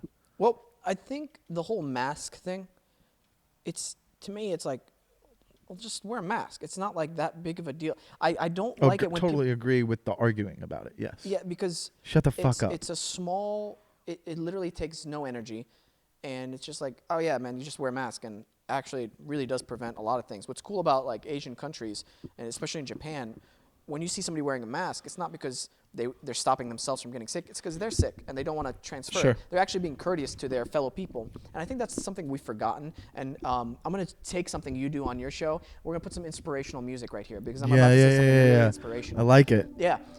It really gets people sucked in. It does. It does. And I'm going to say this. I'm going to give you a tip and keep playing the music here because this applies. Adjust the levels a little bit because sometimes the music's too loud. I don't know who your Too producer loud? is. So I'm never sure because when I'm editing, I'm like, this Yeah. isn't too loud, but I don't know. Yeah, it's too loud. Always? Most of the time, it's too loud. Damn it. And that's your producer's fault. And I don't know who they are. It's me. I do Oh, everything. Don't you have somebody who produces it? No. Or wasn't? Who the I've hell had did- someone like there a couple times, but it's like Oh. I don't wait on their schedule. It's like, this is what I'm doing, my podcast, and Yeah. if you're available or not. And they've only been available like a couple times, but they don't do they would just be there to like, if I get off track Right. or if I'm having questions like we did, Yeah. I'm like, find them. But I do the editing, and again, it's only like a minute or 2 minutes with the music sometimes. Wow. Okay. But sometimes I'm like testing the level. I go, is it loud? I get worried. Like, is it loud enough, or is it too loud? I don't want it to be too low, but yeah. I will take that note. Yeah. Take Yeah, it. yeah. Use it. No, Don't I use will. It, that's fine. So it's better if it's just even faint. Yeah. Not too faint. Yeah. I thought it was a little loud because I want to hear your Recently beautiful or all the time? voice. I gotta love go how home. this has become about your. Yeah, please. And I think this is the imposter syndrome coming Yeah. up right I'm like, now. oh no. Yeah, like. Should I go back and edit all the episodes? Like, I don't even understand. Is Yeah. my podcast ruined? I fucking ruined my whole podcast. Like, I gotta go home right now and edit every single one, like all 32. Can I be honest? Yeah. I would. I was 32. It's too late. Fuck. No wonder the views have been dropping. They're like, God damn it, I can't skip past those 2 minutes of that music. It's been loud during the dating music. I know that little Latino music I've been putting on for the dating segments part. Damn. I'm gonna say this to you, man. You're gonna feel so much better whenever you've let go of that. Yeah. And it's something I love, and I'm so thankful that I'm able to just do it because I realize that nobody knows what the fuck they're doing. Yeah, I know that. And the first time it really hit me that it started happening, it won't be like, oh, now it's happening. It'll just kind of sneak up on you. I was on Good Girls. I had a recurring on that show. I don't know if Yeah. you watch the show, but I've there's heard some of it. very talented actors and actresses Yeah. on it. And it's a really good show. But then I realized, oh shit, I'm working with Christina Hendricks a lot. And I don't know if you know her or anything. I'm sure if I saw her face. She's an Emmy award-winning actress. And I was Yeah. like, holy shit, I would have been shaking working with yeah. her 5 years ago. What changed? As you know what I mean? Like, I got hi, okay, am I allowed to make this? Hey, do you mind if I make this choice as an actor? You know how? Oh my gosh, that would have been the bitchiest thing to do. But no, I can't wait for you to embrace Yeah, that fully, because you're amazing, man. Thanks, man. I appreciate it. You really yeah, are. but it is like you don't know. Yeah, you're like. I mean, that's with the whole podcast with the music thing. It's like I always like I liked it because I would listen to other podcasts like not comedy podcasts like Snap Judgment and like Yeah. their storytelling and they have music in the background. I go, it's kind of funny like a little bit like someone would be like. Well, it was the early '80s, and then like there's this Yeah. music going on. I'm like, okay. So I always thought it's funny if like I just like if I'm gonna do something inspirational or sad or whatever, I have all these different beats or something, Yeah. or like if it's dating now, I added this other one. But it hypnotizes the listener. It does. I feel like it gets them addicted to the podcast. Yeah. a little bit. No, you're like absolutely you know what I right. mean. So I was just like, and I think it's kind of funny to do. So even though it's not necessarily funny when you're listening to it, it actually you'll be like, oh, this is cool, yeah. But like in my head, I think it's just funny to do that. You know what I mean? It's funny with your stuff too, because the Yeah. stuff you're usually talking about is so ridiculous. Ridiculous. And It's this like, you- beautiful music. Oh, it was the scary music. It was the murder podcast stuff. You started playing like this scary ass shit music. What and, was I talking about? like murder podcasts or Oh, something yeah, like yeah, that. yeah. And I was just like, this is really funny. Now let's go back to what I was saying about our country. Yeah. I don't know if the motivational music is still playing at this point, but if it is, hell no. Okay, yeah, No. it's stopped. Well, Let's- wait. You don't. What do you mean? You don't do that in post? He does it in post. Oh, so yeah. Okay, gotcha. We weren't playing music at all during I this time. thought maybe the camera did. Wow. Hey, by far one of the dumbest moments I've had in my life. So relax. We'll just edit this out, and I'm fine if you don't edit it out because I'm comfortable with who I am as a person. Good. Okay. Fuck yeah. I brought my little coffee because I got the coffee going. You know what's funny? You made me think about this of like being on set with actors. So this is an embarrassing, funny story though. But I always was like, oh, I'll have this story forever. I did a co-star on the Mick, and what's her name on the Mick, the actress? She was on Always Sunny, right? Yeah, Yeah. her. What's her name? Can you look it up real quick? Sorry. Um, Always Sunny in Philadelphia, IMDb. wow, I should fucking know her name. I mean, she's very, she's Why did I huge. say that to you like IMDb, like you didn't know? What Yeah, to go she's on? I apologize. huge. Just look It's her up on on- Always Sunny. She's the only it was her show. She created this show. Caitlin Olsen. Come on, Caitlin Olsen. Sorry. I mean, come on. Like you don't know who we're talking about. I don't watch that show. I mean, it's one of the most. It's like the one of the most famous comedies of all time now. Always Sunny in Philly. You should know it if you're a goddamn fucking actor. Sorry. Aggressive. So Caitlin Olsen, so it's her show, and she's huge and like she's well respected, and she sometimes directs the episodes, and I have a co-star, and I had auditioned for the show so many times that they're like, you know what, we like you, we're just gonna write you a couple lines so we can get you in, get you going, and so I didn't audition, I just had the lines, and I'm a comic, and I don't think I ever really ran the lines with anyone because there was only like 3 lines. I was like, this is fine, whatever. I'll ad lib. I'll just riff it a little bit. And for whatever reason, I was nervous. It was like my first time on a set, and it was like I had 3 lines, and it was like, "Are you here for the reunion? Cool, class." Or I was like, "Class of '98, you here for the reunion?" And you can already see where I'm messing up. And I was like, "All right, come right this way." Those were the lines, right? I get in my head and I start fucking saying reunion weird in my head. So in my head, this is in my head before I even get to my part of them shooting it. I was like, I think I'm saying reunion weird. And it's in my head now. So then we get to it and I'm nervous in my head, like, I'm not saying this word right. And I can't have someone like fix it for me. Like you could have someone say a word for you 4 times and you'd be like, oh, and then it will just whatever, I'm fucking up in my brain, and then it comes, and then we're doing it, and I mean, how many takes has a co-star ever had to really do? Maybe 3, 4, 5. Yeah. I'm gonna do. I mean, I'm doing this all the lines maybe like 3, 4, 5, 6, 7 times, and I don't know where Caitlin is. She's not in this scene. It's with like the nanny lady, And all of a sudden, from the tent, the director's tent where they're like watching, she pops out and just beelines right to me and comes up to my face and goes, "You're saying reunion weird." And I go, "Yeah, I know." And she goes, "Reunion." I go, "Reunion. Reunion." I go, "Reunion." She's like, "Reunion." And I go, "Reunion." She goes, "No, see, you're kind of going down with it. I need you to like reunion." Like she was, and I was like, "Reunion." And we're doing this for like a minute. And I'm literally with Caitlin Olsen face to face. And we're going, "Reunion, reunion, reunion." And we're doing this. She goes, "Yeah."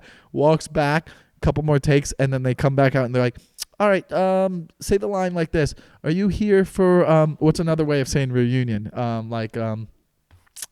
If you're, Get together or something. like whatever." They're like, "Class of '99. Oh, are you here for the, whatever another way of saying reunion?" So I said it different, the other way they wanted it, and then I just riffed some lines, and then when the show came out, that line was cut out, and then it was just like my riffs of like 3 other lines, but they cut that, and I was like, wow. That was so embarrassing. And like in my head, I always thought, man, I wonder if she's like, "You remember that fucking idiot co-star we had?"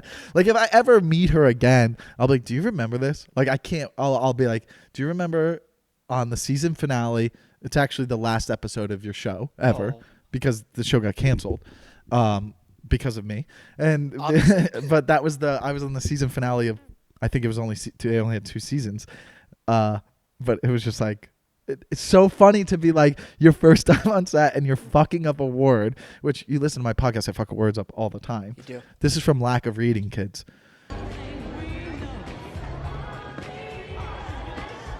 Class of 98? Oh, you know it, yeah. Find your name. Come on in. It is. Have fun. Thanks. It was just like, it's just a funny, embarrassing kind of story. Cause like at the time too, you're nervous. It's not your show. It's not your friend's show. So you're like, I want to be on my best behavior. And the fucking always sudden Caitlin Olsen face to face looking at me like I'm a fucking idiot. Like reunion. And just like having the line reading, I was like so embarrassed. Dude, that makes me so happy to hear because I know exactly that feeling you're getting, because then you feel the eyes watching you. You know that there's money being wasted. You know that You're like, this is it. I'm done in Hollywood. Oh yeah, and oh my gosh. Then you also realize they don't even. There's no way she remembers that. You're like 1 second of a show, and he's like, actually, she probably does. I was gonna say I don't want to like get in your head, but they don't it's a great care as story. much. Yeah, they don't care. I mean, it's. I don't know. Dude, think about. She's shot over 400 television shows and episodes. There's so much. She might not remember. She could have a story where a guy fucking shit his pants on set. Who knows? I worked on a show where I don't want to embarrass this actor, but he had to be word perfect because the show is word perfect, which means Was it no Alan improv. Sorkin? What's that? Was it an Alan Sorkin show? Oh, Aaron Sorkin? Aaron Sorkin. Well, I said Alan Sorkin. Hey guys, welcome to Hollywood. I'll never be in it. Aaron Sorkin would fucking cancel you just for getting his name wrong. He'd be like, "Oh, one of the greatest television writers of all time. You fucked up my name. Yeah, make sure he never auditions for anything again." Which I would never be able to obviously audition for his show anyways. Let's be honest. Half of the words he uses, I've never even heard. People aren't going to see what I just saw. You looked at the camera when it wasn't pointed at you. It looks like you're still acting. I just play to the camera. I like to break the fourth wall. Hey, be on me when I'm talking. Or have that camera on me and then that one on him. You don't want to edit. I know what you're doing. You're being lazy. You're a lazy producer because you don't want to do cuts. Yeah, I know what you're doing, dude. If you had 2 cameras, that's more work. I know what's going on. Fire him. No, actually, Peyton's one of the best producers I know. I've ever had. No, you're being serious, and I can tell you're being serious because you're a comedian, and all of our listeners know you're serious. Yeah. We're actually getting a video switcher, which it's right there. That's part of the equipment. What does where that do? It literally will have 3 cameras, and he just goes camera 1, camera 2, camera 1, camera 3, and he switches. So he doesn't have to do that in editing because, yeah, he's doing a lot of work for the show. Editing is so that would like 2 cameras. I would think is just so annoying going back and forth. Shit, what was it? Oh yeah, Word Perfect show. Yeah. It was a lawyer show. It's called For the People, and we had a guest star on there, and he wasn't informed, I guess, that it was Word Perfect, so he had chunks of dialogue. chunks. He's a guest Michael. star, you said. Guest So star. he's on the whole show. He was working for 2 days, but each day was a huge portion of him.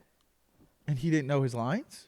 He memorized them like in his way, vaguely, and Like it's a comedy? every take, the script supervisor would come by and tell him, "Hey, you actually have to say it this way. Actually, the line is But this then how way." did he get that far through the auditions if he was doing it He like was, that? That goes back to casting's fault. Hey, No?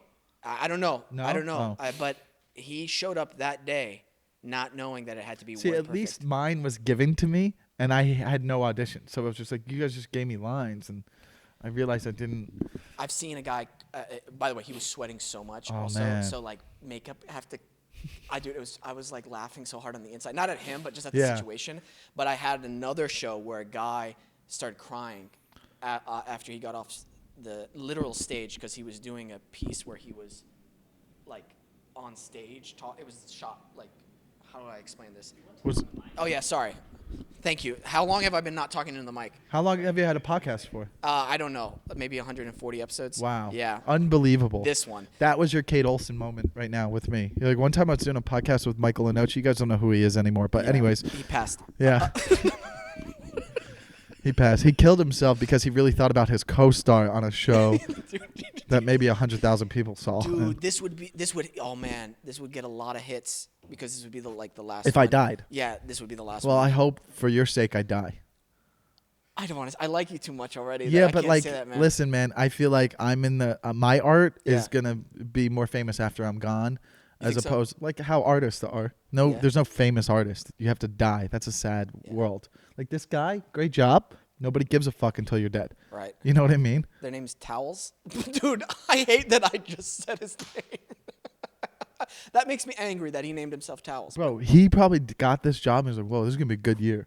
Because like he said, 2020. He's like, bro, I'm fucking outside just painting over BLM. You know, Oh. trying to. Wait, Was that political? I'm not trying to like, you know. He's just. Oh fuck! I don't even know what we're talking about anymore. Cut that out. Yeah. Shit, man. No, that's what I was saying.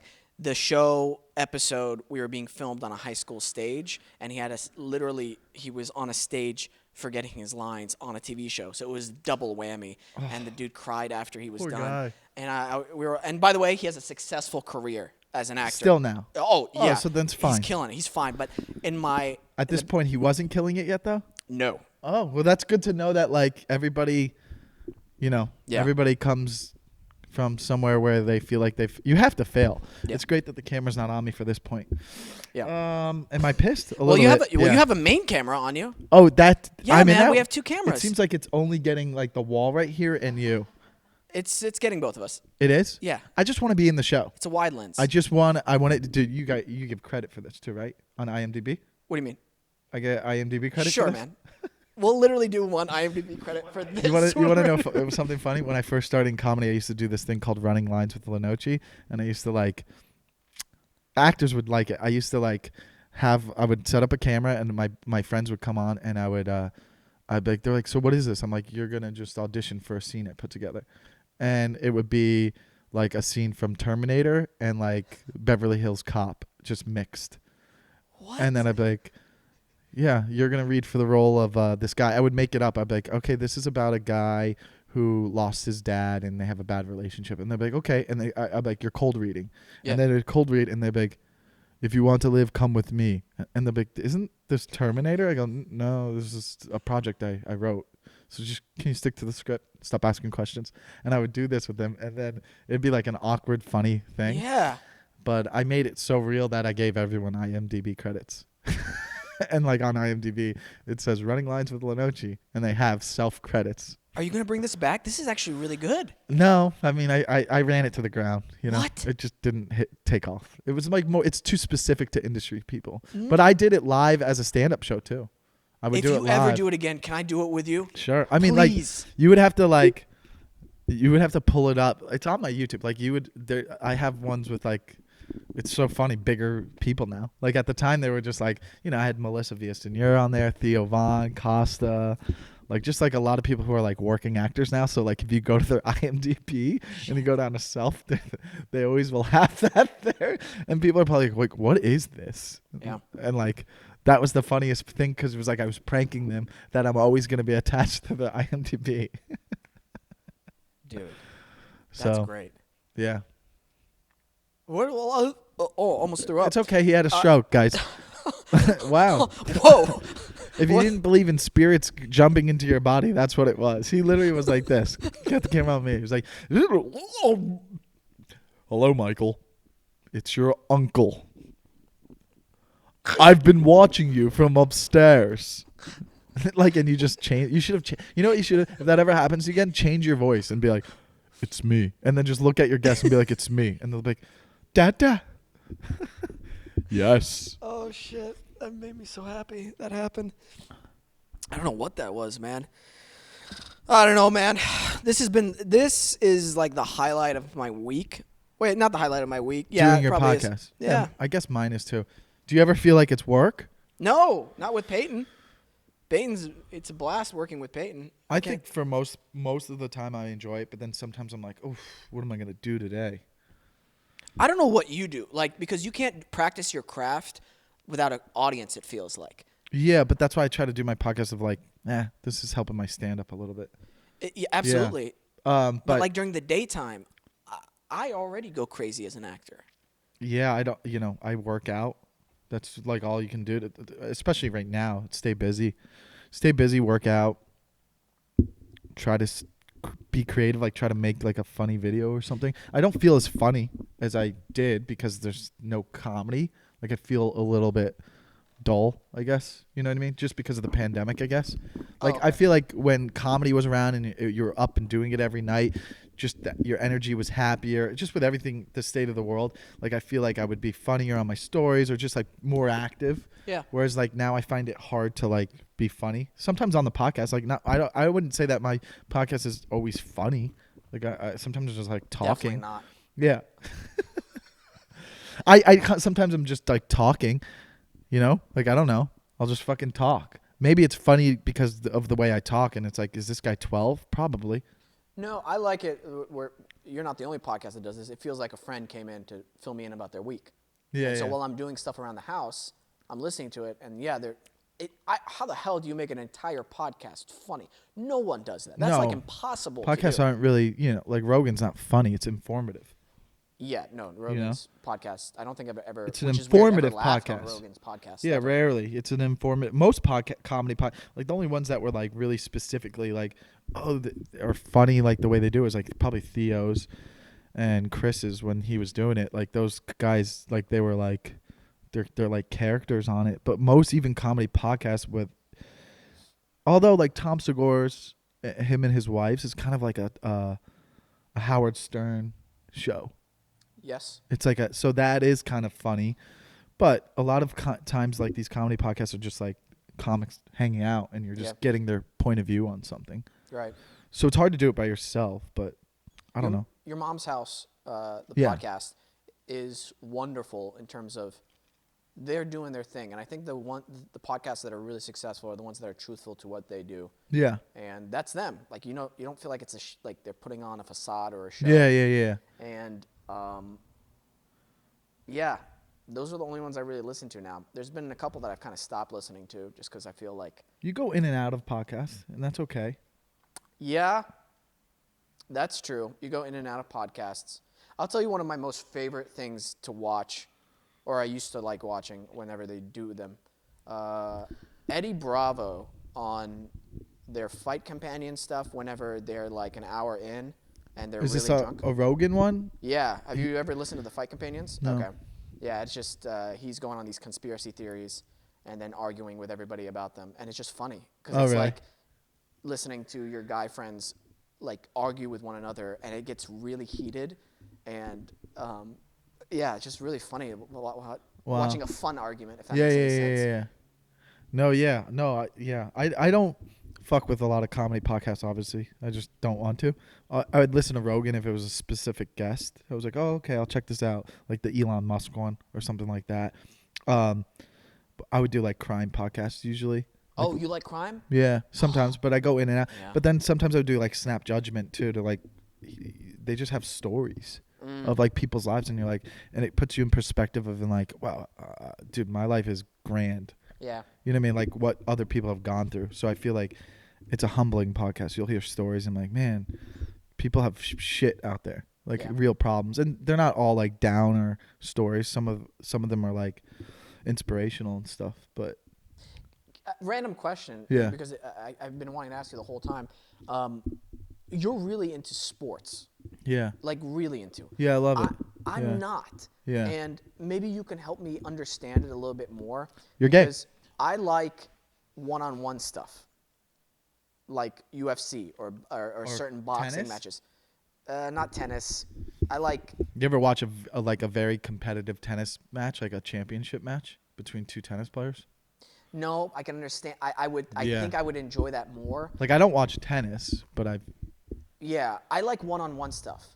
I don't understand That's the one-on-one. fanaticism with like team stuff. Mm-hmm. Just because you were born somewhere. So maybe, Huh. do you know what I mean? Like this is your hometown, so you've got to represent it. But you're just representing the team, but the team changes through the years. So it's not the same players because they get traded off. Yeah, I don't support my teams because I'm from there. Okay. It's because that's who I was introduced to the sport through. Oh, okay. So like, I mean, you could be like, if I was born in New York Yeah. and then I grew up in Texas, whoever introduced me to the sport, whatever team that was, that's probably who my favorite team would be forever. Right. Because that's how I learned about the sport. I learned about football through the Dolphins. Right. So that's why that was. It's not, for me, it's not like Miami, which I'm not even from Miami. Miami's like 30 minutes south of where I grew up. And it's just like what Miami represents. I don't give a fuck about that. It's about the sport. I loved the sport of football, and I was introduced to football through the Dolphins. Baseball, I was introduced through the Marlins. They came in 93. I was 9. That's when you start to really get into sports and drift from playing with your toys on the carpet. Right. And then same with basketball. Like it was just, that's what's on TV. So it's not about representing, like I don't feel like I represent the state of Florida or South Florida as much. Like people know him from there, but I represent the team. So then people go, oh, he's a South Florida guy. But like, nah, it's just, those are my favorite teams. I feel like an alien asking you, like, Yeah. why do humans like this stuff? But I I mean, literally don't.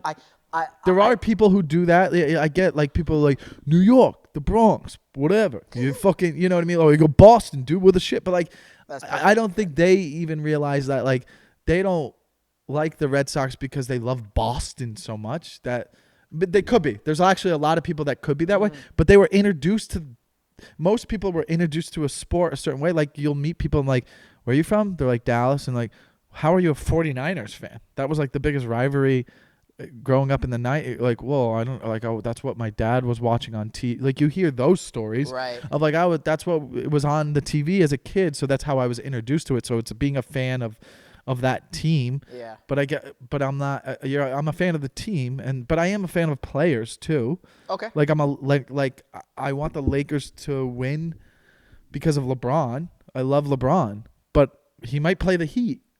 That's weird. That will be interesting to me. You probably didn't know this, but for the finals, the NBA finals, looks like it could be the Lakers versus the Heat, which would be weird because I love LeBron, but the Heat are my team. And he was on the Heat. He was, yeah, and that's kind of part of the reason I love him. See, like that. Because he gave me championships. He gave me joy. This kind of pulls the veil from it for me a little bit. I understand the entertainment value of it, or people who've played the sport and like it. I understand that side. I guess you're not. I misinterpreted your level of fanaticism with the sports and everything, because immediately when somebody says they're a sports fan, I go to like kind of a weird extreme of like intensity and almost like a hatred for other players or hatred for other sports teams. I guess I was just misinformed from some people. I mean, but experience from people, because I grew up in Oklahoma. I mean, everybody's different though, right? With the way they view something. I mean, there are fans who are like, I fucking like as a Miami fan in football, like you're supposed to hate the Jets and hate the Bills and hate the Patriots. But there's times when I found myself cheering for the Patriots in a Super Bowl. When I was watching it, I was like, I like the story of him winning a sixth or him winning a fifth or whatever. Like Tom Brady. Like I remember there's times like I was like, during when Atlanta was beating them in the Super Bowl and they came back and beat them in that Super Bowl, I was just like, I want to see this comeback. I want this to be like one of the greatest comebacks ever. And then I was cheering for him, and that would be weird. Like there's some people I would never cheer for like the rival team in my division. Like I don't give a fuck about that. I'm more fascinated with how hard it is to be great at something like that. Like for basketball, anything that's that popular and there's so many people trying it, so then when someone's great at it, like you're watching something really special. Like I don't want to you could argue sports is important for people, like what it does for people. It does. It's big. It's big for cities and stuff like that. People are emotionally attached to sports like no other, like anything else in this world. Music is probably the number one thing. Music is the most, affects people the most, right? I mean, you could be. I could say that, yeah. Yeah, you could have one hit song and sell out a stadium. You know what I mean? You could have one song that just connects with people, and you could sell out basketball stadiums all over the country just from one fucking song. So people are that's why music is universal, the universal language. You know what I mean? So, but sports, in a way, is universal when it's like the World Cup. It's like, I don't know, like people are connected to it, but like when it's so popular, that means so many people are going to try to do it, so that when you are at the top of the game, you are seeing something special that isn't just someone who was born special. It's like there's a lot that goes behind it with work ethic and the style of play. Like you know what I mean? Like 100%. there isn't that many fans of comedy and acting. There are people who are fans of acting, and you would never know because there isn't like that community like sports or music. They're like, I love, like, but there are people who are like, I love fucking Matthew McConaughey. I love him. I love what he does. I love watching his career, but it's just not a thing where it's not a competitive thing. But there's like, when I started doing comedy, I learned that there's fans of comedy too, right? So they're fans of like even the up and comers, like they follow it. So they're fans of it. So I don't know if I'm going off or if this makes sense, but like I'm a fan of like watching someone just be so great at something that's so hard to be great at too. Like that's what's fascinating to me too, is like you're not just watching, like this is like it's so unbelievably hard to be good at that. So what I'm watching is like amazing in a way too. It's like art. It's like, in a way. Footnote this for later. I'll tell you something after the show, but I'm not going to bring it up on here. But but with what you just said. Okay. Footnote that. Footnote it. That clarifies it then for me. That's actually a much better representation of why. But I don't know like if people it. think like that.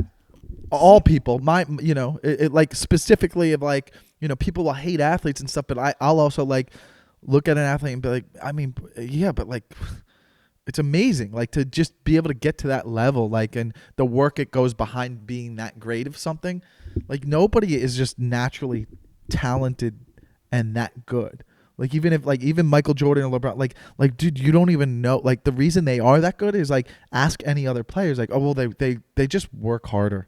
It's so hard to be. Are you kidding me? Like, I could work way harder. We all could. That's the hardest part. Is like how many times you get content or whatever. Like, you know what I mean? Like to have the mentality of being great. It's fucking tough, man. You can't just like say I'm gonna do like it's really hard. Yeah. You good? Oh, sorry. I thought you made a hand gesture or anything. Okay. It is, and the work ethic part, I can definitely connect with you on that in terms of watching these athletes perform these amazing things. Yeah. And that's one of the reasons why I guess I like UFC fighters, specific ones, a lot, because I like seeing their training regimens, how much they actually train a day. Like, dude, I'm in okay shape, but if I work out for an hour hard, I'm like, I'm done for the day. Yeah. These guys are working out literally 8 hours a day. Yeah. There's, what's his name? Khabib. Yeah. Nurmagomedov. One of his training cycles is he'll bring in 5 amazing wrestlers, and he'll just go through them until they get tired. and he'll just go, okay, you're done, cool. I'll go to the next guy. I'll go to Yeah, the yeah, next yeah, guy. yeah. Like it's nothing. Yeah, but there's some basketball players that will say after a game and then shoot for like 3 hours. It's like there is something that I've learned through like athletes, like what you're saying is like stamina. Like is like if you push yourself after you're supposed to be done. Like Goggins, is that guy? Oh, I know you that know guy's him on- because you yeah.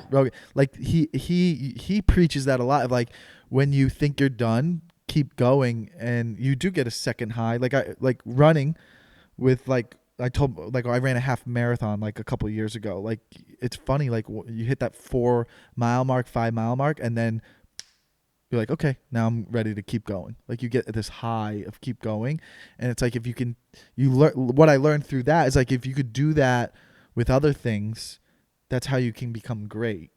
You know what I mean? And it's hard. Like there's so many times like I'll do a show and have a set, and it won't be a great set, and I won't go home and listen to it. But but it's different because it's not like a physical thing.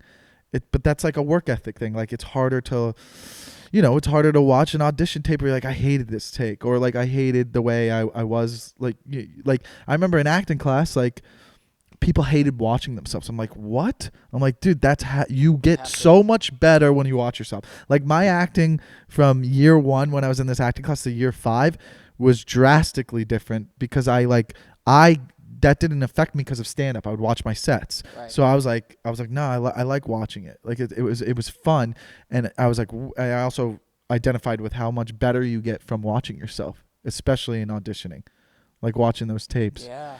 I don't know what we were talking about. No, this is great. Yeah. That work ethic. Yeah. With But like pushing athletes, yourself. Well, I've talked about it a couple of times, I think, on the show. I'm sure I have. But where I noticed a big jump in my career was when I asked my friend Isaiah Adams, I was like, hey, I need somebody to meet with me once a week and do cold reading scenes. Yeah. And I want to practice acting every Sunday morning, have it dedicated to acting because I want to get so good that they can't ignore me anymore. I saw a quote like that. And that's when we both noticed different things in our career, which, by the way, he booked a recurring on NCIS. Yeah. That's great. That's a great show to book that in because that's not going away ever. Exactly, and it's good money, and it's a Yeah, recurring, yeah. and so that's one more thing on his fucking resume. Yeah. And he works so hard, and it just goes to show you that eventually, if you work hard enough at something and you're truly working hard to get better, man, you're just gonna nail it. And I think that's why a lot of people are not successful in this industry because 80% of them, dude, at auditions when I first started out, 80% of the people in there should not be in there Yeah. at all. Wow. You have no idea what you're doing, how you're doing it. I've asked casting directors the same thing. Casting directors have come up, or after an audition, to be like, thank you for being prepared. We always appreciate you for being prepared. I'm like, yeah, that's my job. Who's coming in here fucking around? Especially like for big auditions, like series regular roles, not just like a co-star or guest star. That's the stuff that bothers me, is when I see people upset about something or they blame the business whenever they haven't been putting in the work. It's like, no. You are in a bad mindset. I guess I shouldn't say they really upset me. I guess it's more annoyance because it's easy to get stuck in that negative. I'm sure there's a lot of negative, like, when you started stand-up, there's probably that negativity or something like that. Well, there's I mean, there's just a lot of I feel like the negativity in comedy happens the longer you're in it. You're just around people who get a little bit bitter or like, you know what I mean? Like one thing I've always, and I'm guilty of it too, is you're not going to enjoy everybody's hustle. It's not going to be for you. But it doesn't mean what they're doing is wrong. You know what I mean? But like that's the nature. Also, like, and this goes for acting or stand-up, like not everybody's going to be a fan of what you're doing, and that's all right. And you're not going to be a fan of what everybody else is doing, even if they're successful. And that's all right too. That's just the nature of the game. And that's just how it's going to be. Yeah. So you got to understand that and get that negativity out of your head. You can't be like, why is this person getting it? Why? Like, there's no rhyme or reason. It's just like, that's whatever they're doing is working for them. But it's not your job. It's also like I always tell people, like, it's not your job to convince an agent or a manager or like, how do they not see what I've been doing or working? It's not their job to know what your goals are. You know what I mean? To know that you want to be special. They are thinking that about themselves. an agent or a manager is like, I want to be one of the greatest managers ever. I want to be one of the greatest agents ever. He doesn't have to go see you and see what you see. Like, that's not his job. Right. To think about you wanting to be great. You know what I mean? You just got to keep doing your thing. And then, like you said, if they notice it, they notice it, but it's not their job to notice it. Like, it's not your job to convince them. Like, hey, do you know I'm going to be fucking great? Like, I fucking do stand up all the time. I'm going to be awesome. Like, it's not. That's a weird thing to say. You know what I mean? Yeah. In my opinion, we have to remember that it's a business. Yeah. You know what I mean? So They're showing not, up. What? Yeah. Oh, go finish. No, Sorry. what'd you say? Like, they're not supposed to. It's not their job to believe in you. Yeah, well, that's interesting. It's not their job to believe. If someone's working for you, you want someone to represent you that does believe in you. Right. But the people who don't work for you, or you want to work with them or whatever, it's not their job it's not their job to believe in you. Like, they have their own, they're in their own bubble. Like, you got to understand, you have a manager or just an agent? I have both. I have a whole team. Your whole team, like, even though they represent you, Yeah. they have their own bubble of like, I want to be fucking great. Like, they Sure. believe in you because they work with you. But like, for people who don't have reps and stuff, and they're like, why are they not? Or they, like, a lot of young comedians, they're like, I want reps. Like, it's not their job to fucking believe in you. That's just, like, if that makes sense. It's not their, like, they don't wake up and look through people and go, oh man, I think that's a byproduct. I think I understand what's the hiccup. It's believing in you becomes a byproduct of the already established baseline of what your job is and what you should be doing. I believe in this person because they've already been doing the baseline. For instance, my relationship with my manager, my agent. This is what I think is my baseline. I show up super prepared to every audition or self-tape, and I'm able to not only be super prepared, but I'm adding that unique twist on it that's to the character, that's the Wesam flavor that nobody else can do. That's baseline. I show up on time, I'm professional, I don't do anything insane in the audition room or be disrespectful in any sense. And when I go to work, because it's my baseline fucking job, I show up, I keep my head down, I say my lines, I record, and I go home. That's my job. That's what I'm being paid for. And I think that's baseline, and you should be doing it at such a high level that, of course, they believe in you.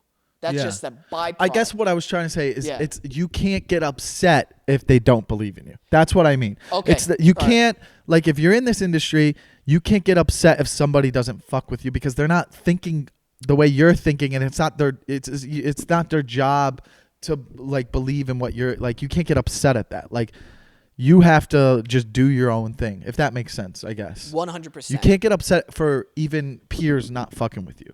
Everybody's in their own bubble. Like, you know what I mean? Like, it doesn't mean what you're doing is, it doesn't mean what, yes, it's not personal. And it doesn't mean what you're doing is wrong. And also, someone told me this early on. I remember the comic. Like, you want, if people aren't hating you, then you're not doing something right. Yeah. You have to have that. Like even online, like, welcome to the internet. Once you start to get a following online, it's just like, you get a thick skin over the years. But I mean, I've had the worst things possible said to me. But it's just like, eventually you're like, I'm making him feel something, dude. There's something, he's pissed off. Why are you so pissed off? But I also eliminate, like, the hate or negativity by going, anyone who is stating their opinion about you in a negative way publicly, even rappers rap about this. Drake does in one of his songs because he deals with it too. Yeah. They're not right. Like, there's no one who's like, nobody is the CEO of a company is going online going, fuck, you suck. You don't. That's not the mentality. That's not the right mentality of someone who's successful in any line of work. Whether you're managing a restaurant or you're working in an office and doing sales, if you're someone online trolling, you're not successful at whatever you're doing personally. That's why you're doing that. Nobody's ever been like, nobody fucking walks into a restaurant, has a horrible experience or has a great experience of a restaurant, and there's like, I got to fucking comment about how awesome it was here. Like, my whole thing was, and giving an analogy is like, what's the Yelp. All the Yelp reviews, right? Most Yelp reviews that are good are from the person who owns the business asking their friends to write a review. Hey, can you help us? So we have a higher review. The negative reviews, it's all negative reviews of fucking people mad. And someone should hear how mad I am. How many times have you left a place that you were like, that was fucking awesome, and you're like, let me go on Yelp and tell people about it? I did. I'm sorry. I'm probably Once? Yeah, I'm not. I'm probably. Not How in many the times have you majority. done that? You do 5 that a times. lot? 5 So you do times. it a lot? No, 5 times in my history. Oh, so that's what I'm saying. But But I really like the people. Most They're of the like time, family-run businesses because my family used to own a restaurant, so I know how hard it is to run a but restaurant. most of the time you're like, this was great. I can't wait to tell people about it. They should go. Yeah, I tell people. And but about how it. many times have you left a restaurant and you're like, that was horrible, and then left a horrible Zero. Zero. That's what I'm saying. Yeah, yeah. It's like the mentality behind people who are like that. And then once you realize that, you can kind of let go, even though it's still hard to, right?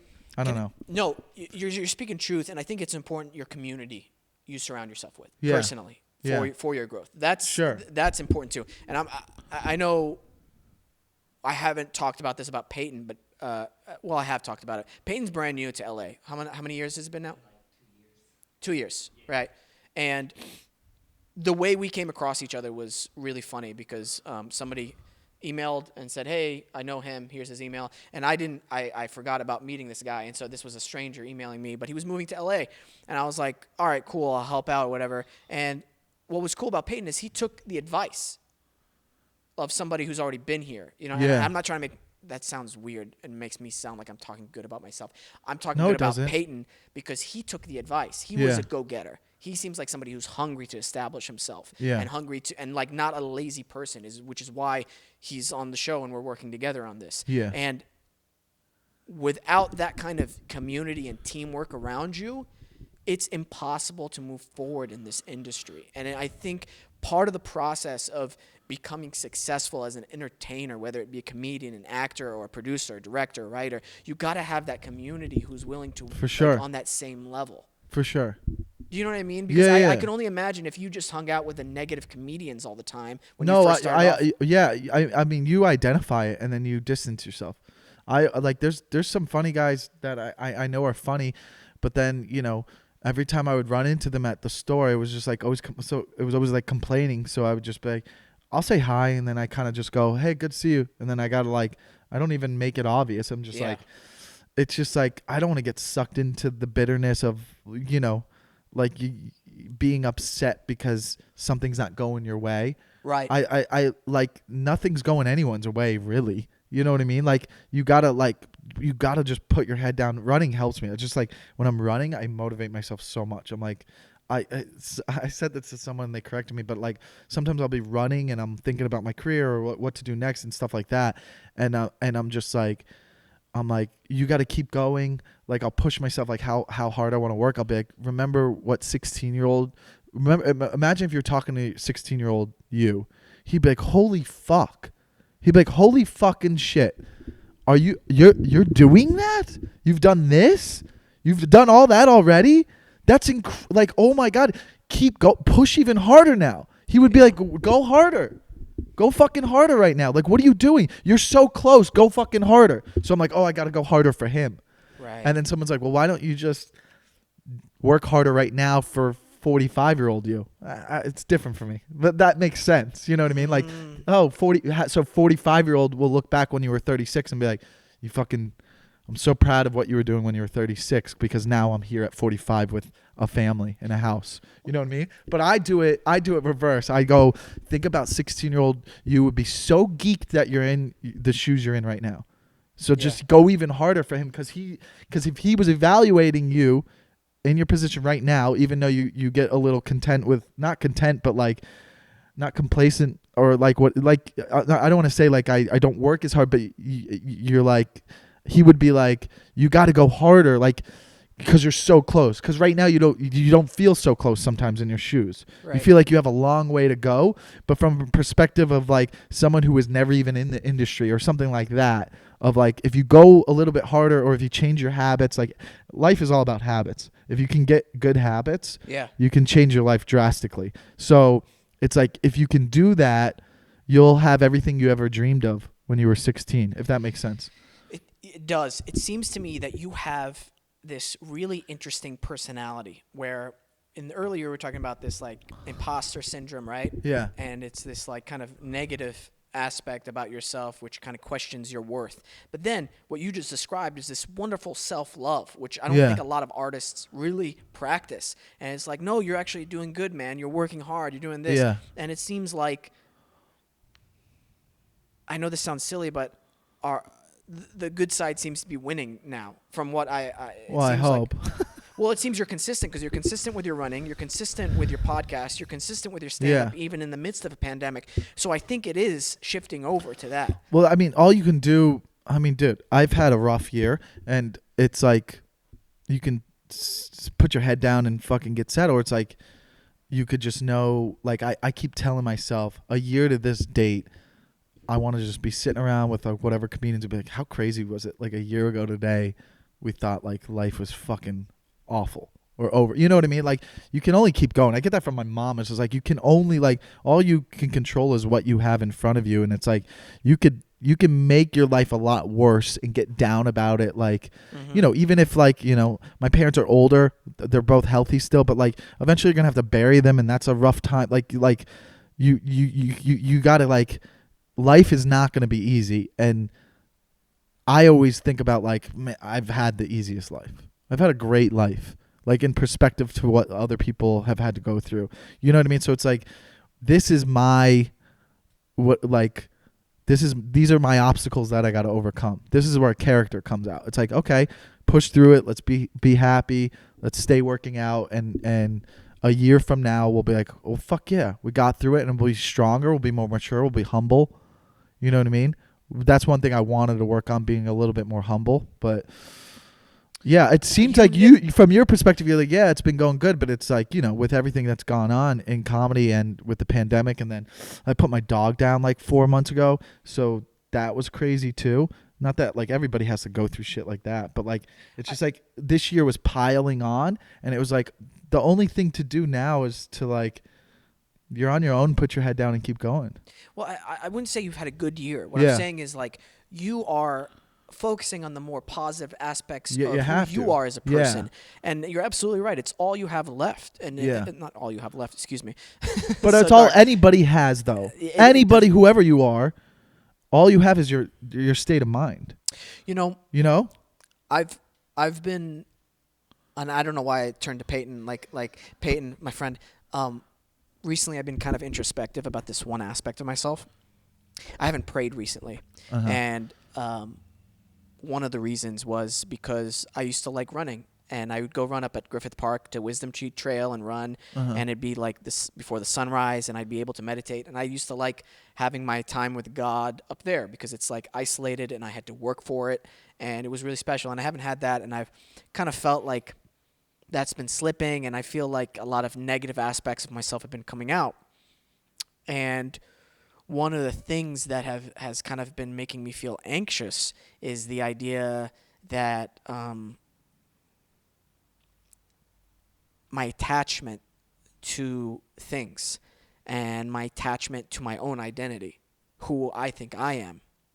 And I was wrestling with it for the last few weeks, and I've been kind of ignoring it. And this morning, last night, I saw something on this TikTok that was this physicist was talking about how we're literally made of dying stars, like the atoms of dead stars, and how in this brief period of time we exist to observe and experience everything, and then we go. And then he was going, what else would you want?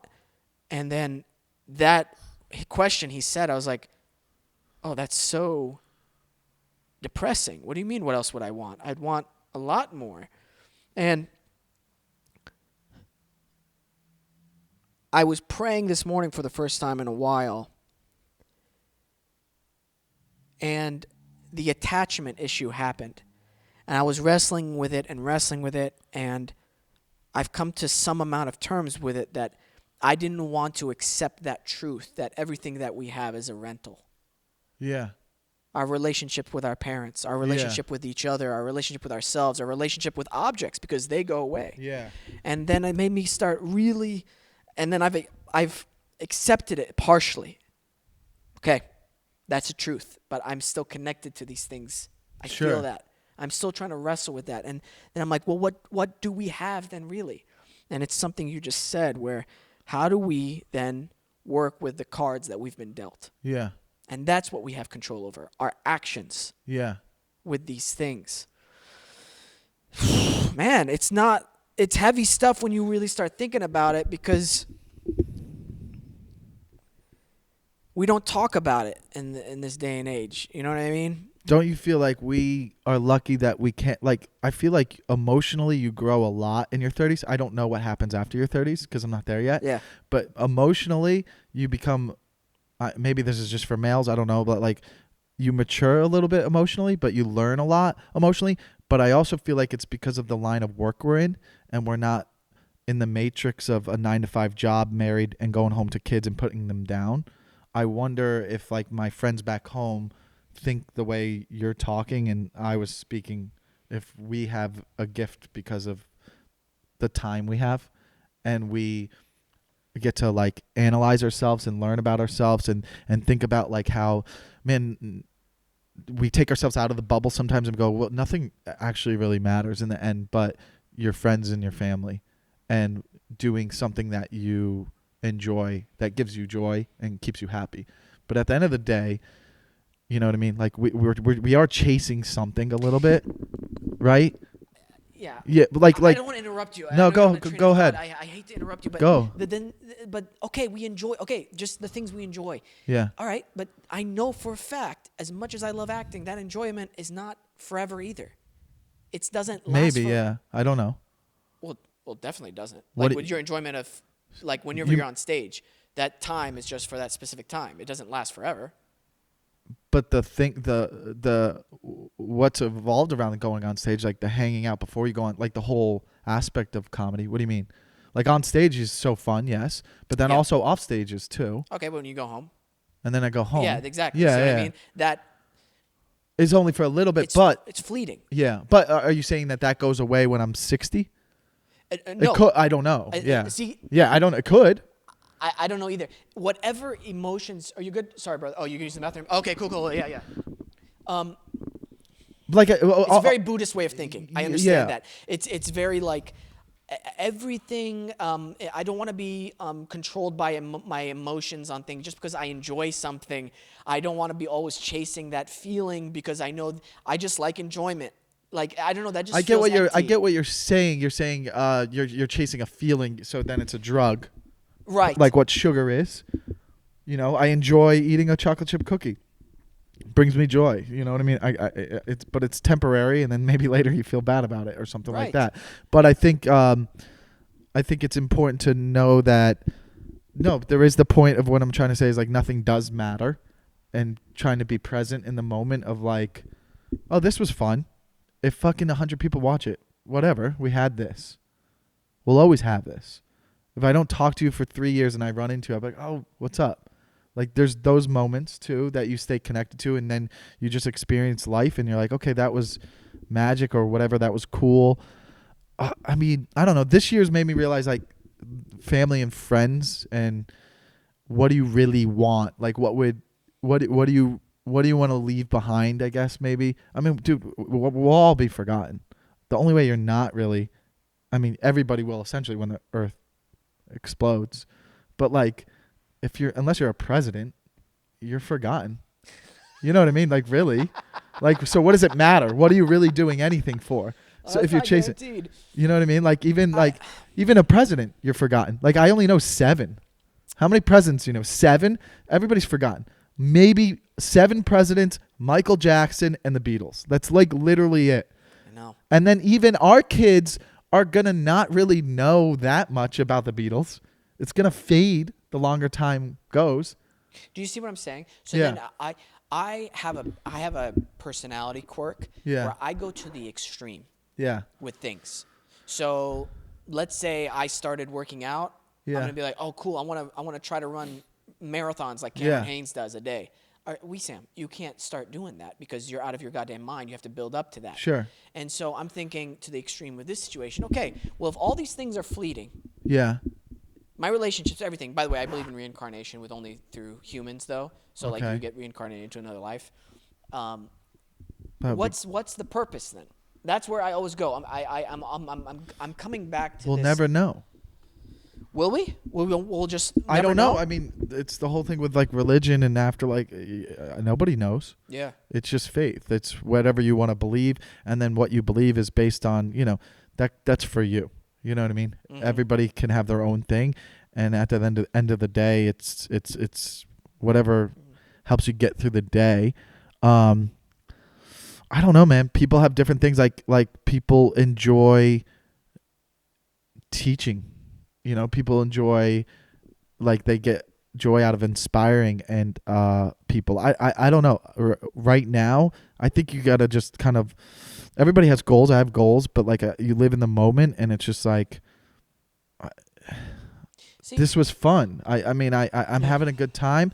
I had fun. I enjoy seeing my nephews, but I enjoy hanging out with my buddies and doing comedy. And then I also enjoy seeing my buddies' kids and watching them grow and seeing that gives them joy too. Like, you know what I mean? I think it's we do care about things that don't matter, but I think going back to the whole us being in our 30s emotionally, I think I've learned to, you learn a little bit more about. You maybe you become a little bit more empathetic, I guess, or emotional towards and spending time with actual people and valuing that time with people. Maybe is that a little bit more important as opposed to when you were younger? I think we're just yeah expressing the questions that need to be asked. We're not gonna have an answer. I don't know the this purpose reason. of life. Yeah. I don't know the purpose of life, and I don't know what I'm destined to be, so to speak. Yeah. As Forrest Gump would say to his mom, "What's my destiny?" I don't know, but can you imagine how ridiculous that would be? I brought you on the show to ask you what the purpose of life is. yeah. Like, we're like, what? I don't know. I know that. Yeah, I don't know, man. I don't either. That's the thing. Like, it's like am I having fun? Am I staying happy? And am I am I spreading that? Like, am I being a good person morally? I feel like I don't have strong morals like I used to, but yeah. I don't know how we got into this. Too. What if we just started crying really hard? That would be the clip. Yeah. I don't know. I mean, I just I try to be a lot more. I've been meditating this year, just trying to be present, of being like what's going on and enjoying what you have, because we could die tomorrow. Yeah, you know what I mean? So just am I doing what I want to be doing? Am I happy? That's the dangerous. I hate when people say stuff like that. Yeah. Because extreme example, the meth head who's doing meth and not taking care of his family. It's I love doing meth. But he doesn't. Some people do. No, he's under the influence. He doesn't. Nobody's happy living on the streets, being broke, not having a job.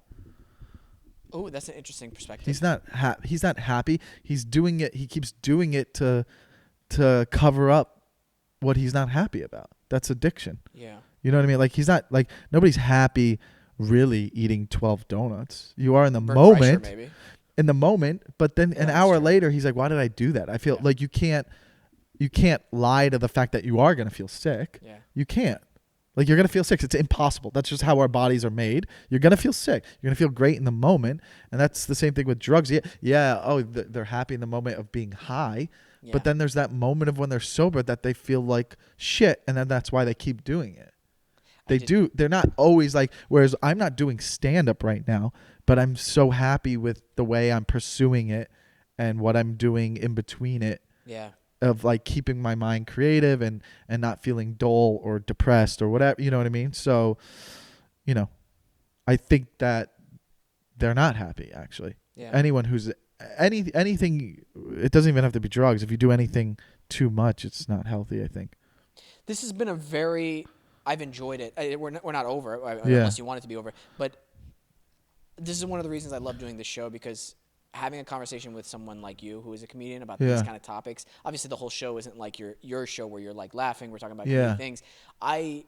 Is this something you would expect from a show like this? I don't know. Yeah, you just came in here. I kind of just go and I'll talk about anything really. I don't care.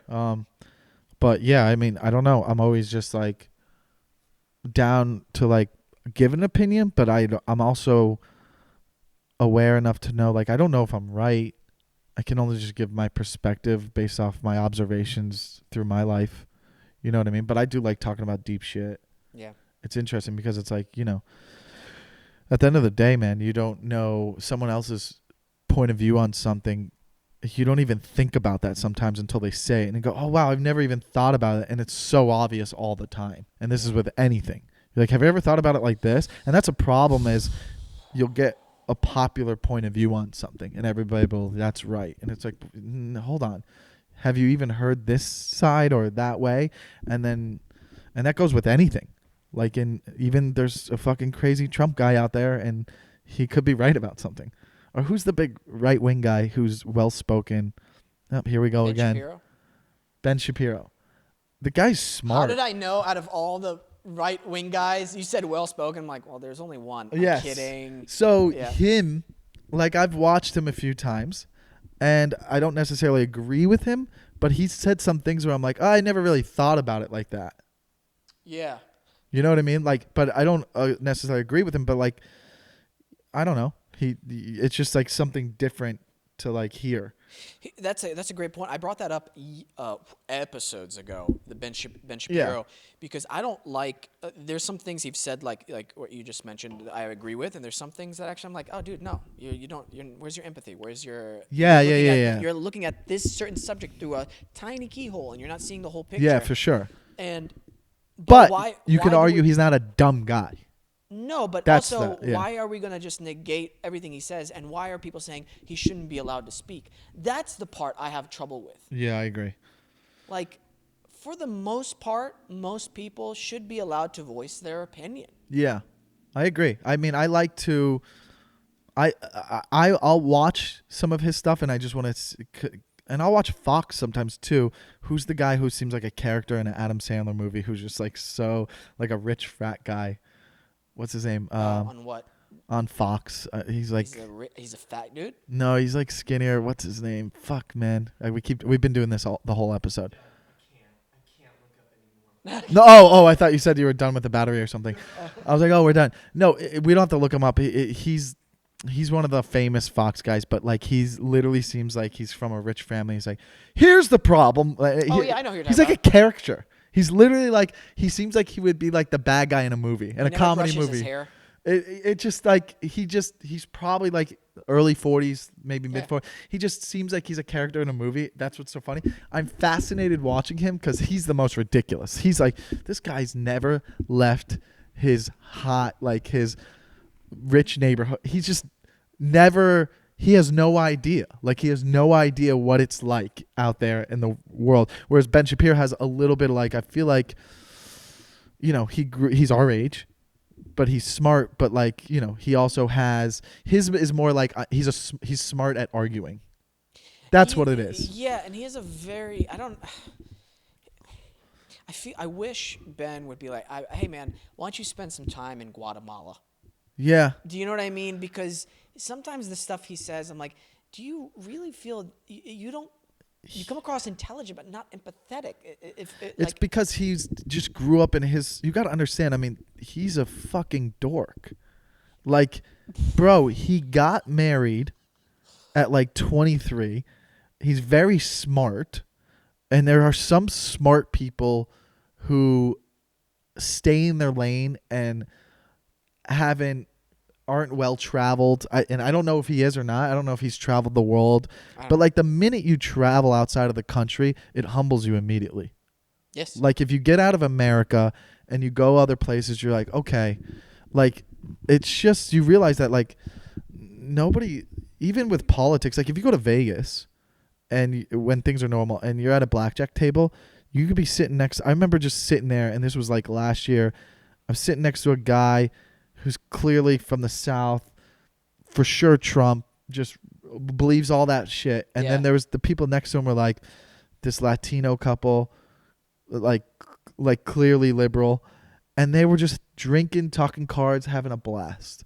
And I go, bro, that's what the news and nothing captures is like. We're all fucking humans. At the end of the day, everybody's just friendly and is good at their heart. But like these shows with political differences make us seem like we're we're monsters and that we hate each other, but like we all can get along with anyone. And when you go outside the country and you visit other countries, you're like, everybody's just like kind of happy and having a good time. So going back to Ben Shapiro, it's like I think sometimes people are like, they stayed safe, went to school, studied, wasn't down to like maybe take mushrooms or like broaden his mind a little bit, but he's still a smart guy. Like everybody should take mushrooms once in their life. It really kind of, have you ever done it?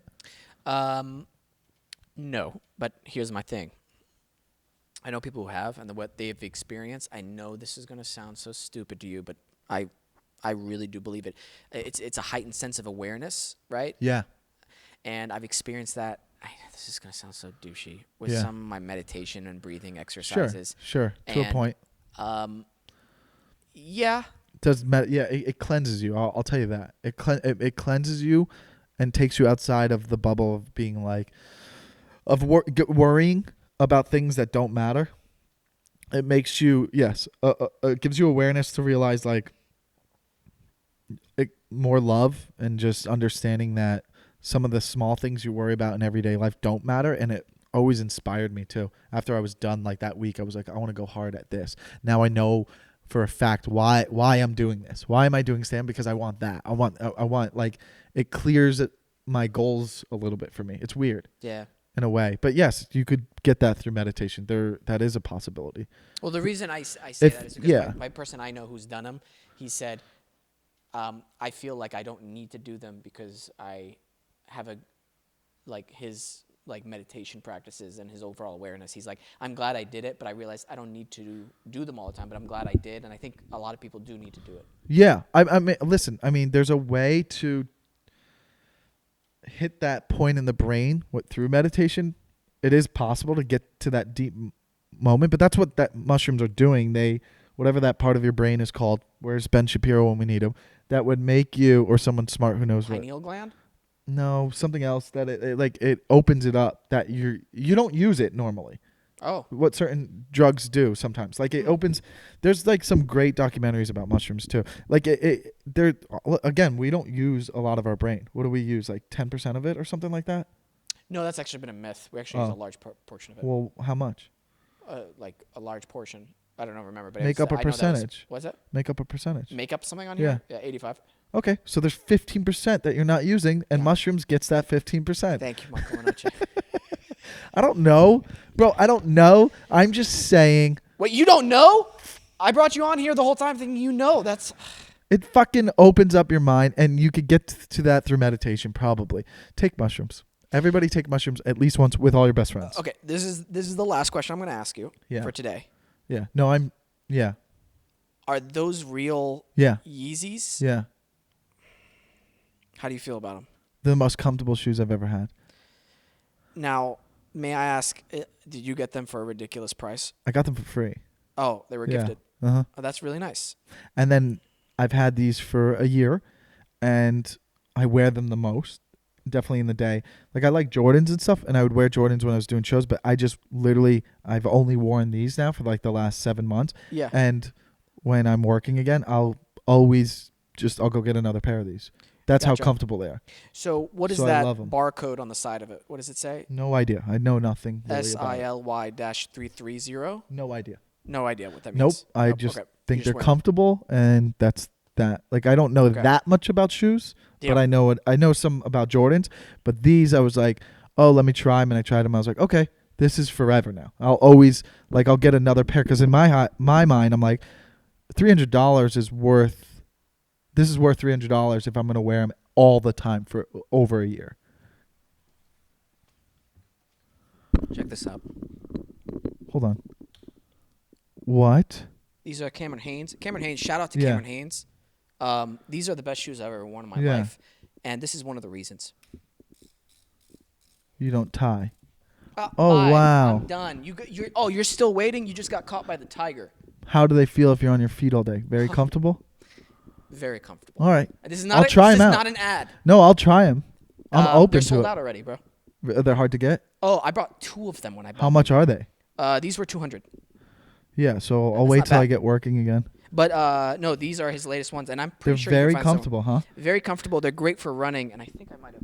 I never thought about comfortable shoes. I'm like, yeah, the shoes are shoes, whatever. But like this made a difference. I was like, whoa. I was like, I didn't realize that like, you'd wear Nike sneakers or whatever you're running with, and then Jordans aren't comfortable. You're just doing it for style. But then these, I was just like, oh wow. Like I didn't realize. Like I thought people were just saying that, like, oh no, Yeezys are comfortable. Like I thought they were just saying that to like make themselves feel better about the money they were spending on them. Gotcha. You know what I mean? That's a thing. And then I was like, no, oh wow, they really are. Yeah. Well, not a fan of Kanye, but if they're comfortable and they were Yeah. free, then use them. I'll get another pair one day. If these, I will message you if I see these. Which size shoe do you wear? Do you mind me A asking? 10. Oh, Ladies. dude, I wear a 10 too, You do? and I have this. Bro, don't do something you don't want to do. But if you do something, it will be something that will never be forgotten and could help you in the long run one day. You never know. Maybe it comes back and you're paying it forward, and you never Do you know. want to try these on? Do I want to try them on? Yeah. I'll try them on. Is that weird? That's a little weird. I feel like I don't you're, think you're it's being a. No, like a little- I'm making it like that. This is a bit. I don't You're know. very No, committed. I don't know. Oh, okay. I don't know if it's a bit. I'm just making a choice. And I don't know if it's the right choice, but you live with the choice you're making. Wait, say choice again. Choice. Am I saying it weird? I'm kidding. Oh, God, I don't know. I was like, am I saying choice weird? I don't know how I say it. Do I want to try your shoes on? I was kind of thinking you were going down the route of saying like, oh, I have another pair. You can have them. I thought you were about to give me a pair of $200 shoes for free. I know. And I know because you they're so good. that you want to push them. And I want you to think about this for a second. Okay. I want you to think about the joy I would get from getting a free pair of shoes. But I also want you to think about how you'll regret that later. You'll be like, why did I do that? Yeah. But maybe you'll feel joy for giving me those shoes. Maybe Cameron Haynes will watch this and see you not having them and be like, and see my pain of even wanting to give them away because they're literally so good. Are they? They are so good. And especially when I run in them, I'm like, these are my forever shoes. But the shoes I run in is different from what I'm going to wear in the day because it's comfortable. Of course. Because my running shoes are going to get a little dirtier, but running shoes are specifically like, there's a place like, they're made to help you have a better back. They're not like shoes you would ever wear out because they're ugly. You know what I mean? Right. Well, these are running and everyday shoes. Like I've worn them here. Like I'm ready to go. Wow. My thing is, am whatever shoe I'm wearing, can I run away from anything? Well, I could run away. Okay. Then you're fine. I could run away in Jordans, but Yeah. Could you run away barefoot? yeah. Okay. I mean, I could run away. Am I going to hurt my feet? Probably. Yes. Depends, but what am I running away from?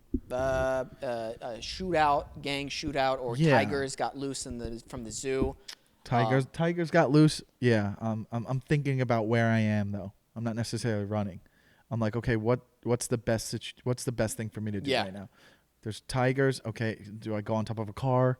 Ooh. I'm not outrunning a tiger. So is the tiger chasing me? But can you outrun somebody who's also running away from the tiger? That's the real question. Can you trip someone? You can. It's the And world live we with live it.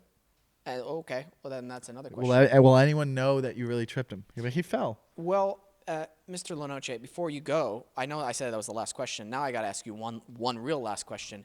What's the biggest animal you think you can take down easily? Like if it was attacking you? A dog. A dog. A big Okay. dog. All right. Like even if it was a pit locked onto me, I mean, I'll push his eyes or grab his balls or something. Right. But All right. Well, I think we have ghosts in here probably. Hello? Yep. It's probably ghosts of some sort. what's up, dude? Oh, what's up, fish?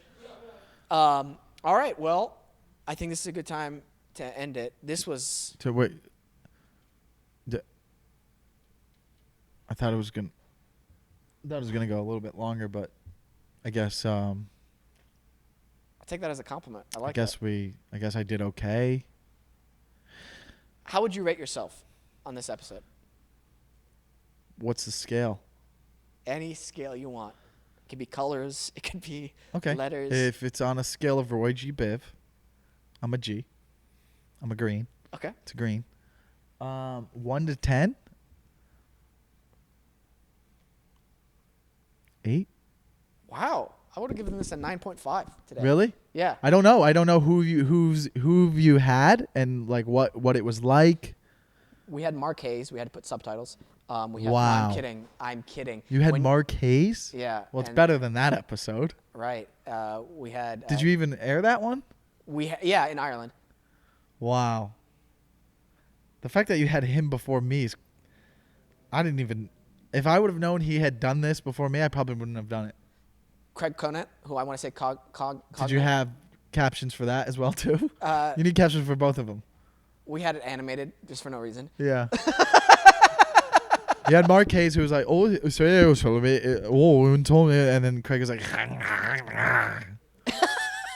and yeah, one time, excuse me, and then Mark's like, oh, so one time I was walking down Sunset, and you're like, okay, what is going on? Yeah, I could have done. I could just wear a wig and be them. Mark was like, oh, so in Ireland, oh, these cunts. And then in Ireland, you know, I fucked a pillow. I fucked my bed. Right? That was it. And Craig's was like, one time I got arrested, fireworks. And you're like, okay. Yeah. And then Michael is Hey, guys, Reunion. you can do it. reunion. Yeah. Just mumbling to himself Wow. down the road. Dude, this has been so much fun. Yeah, thanks for having me. I do appreciate it. Made me feel like I did something today. You know, you have an awesome podcast, Takeover Podcast. People can check that out on Apple Podcasts, Everything. YouTube, Just everything. They can You just get- Google yeah. it like a normal human being. Yeah. Yeah. And then you're Michael Lenoci on everything. Sure. Yeah, I could do that. You know what? Let's play us out. Thank you, IW Radio. Thank you, Nice Guy Digital. Thank you, Peyton, for all the hard work you do on the show. Thank you, Michael, for coming on today. We love you. Thank you to Alexandra Gorski for all the social media coolness you do for the show. Thank you to all our new subscribers and listeners. We appreciate you guys dearly. Thank you to Fish for staying quiet up there while we're doing the show. Thank you, Fish. Thank you, Fish. And also, remember to listen, think, and then talk. Bye.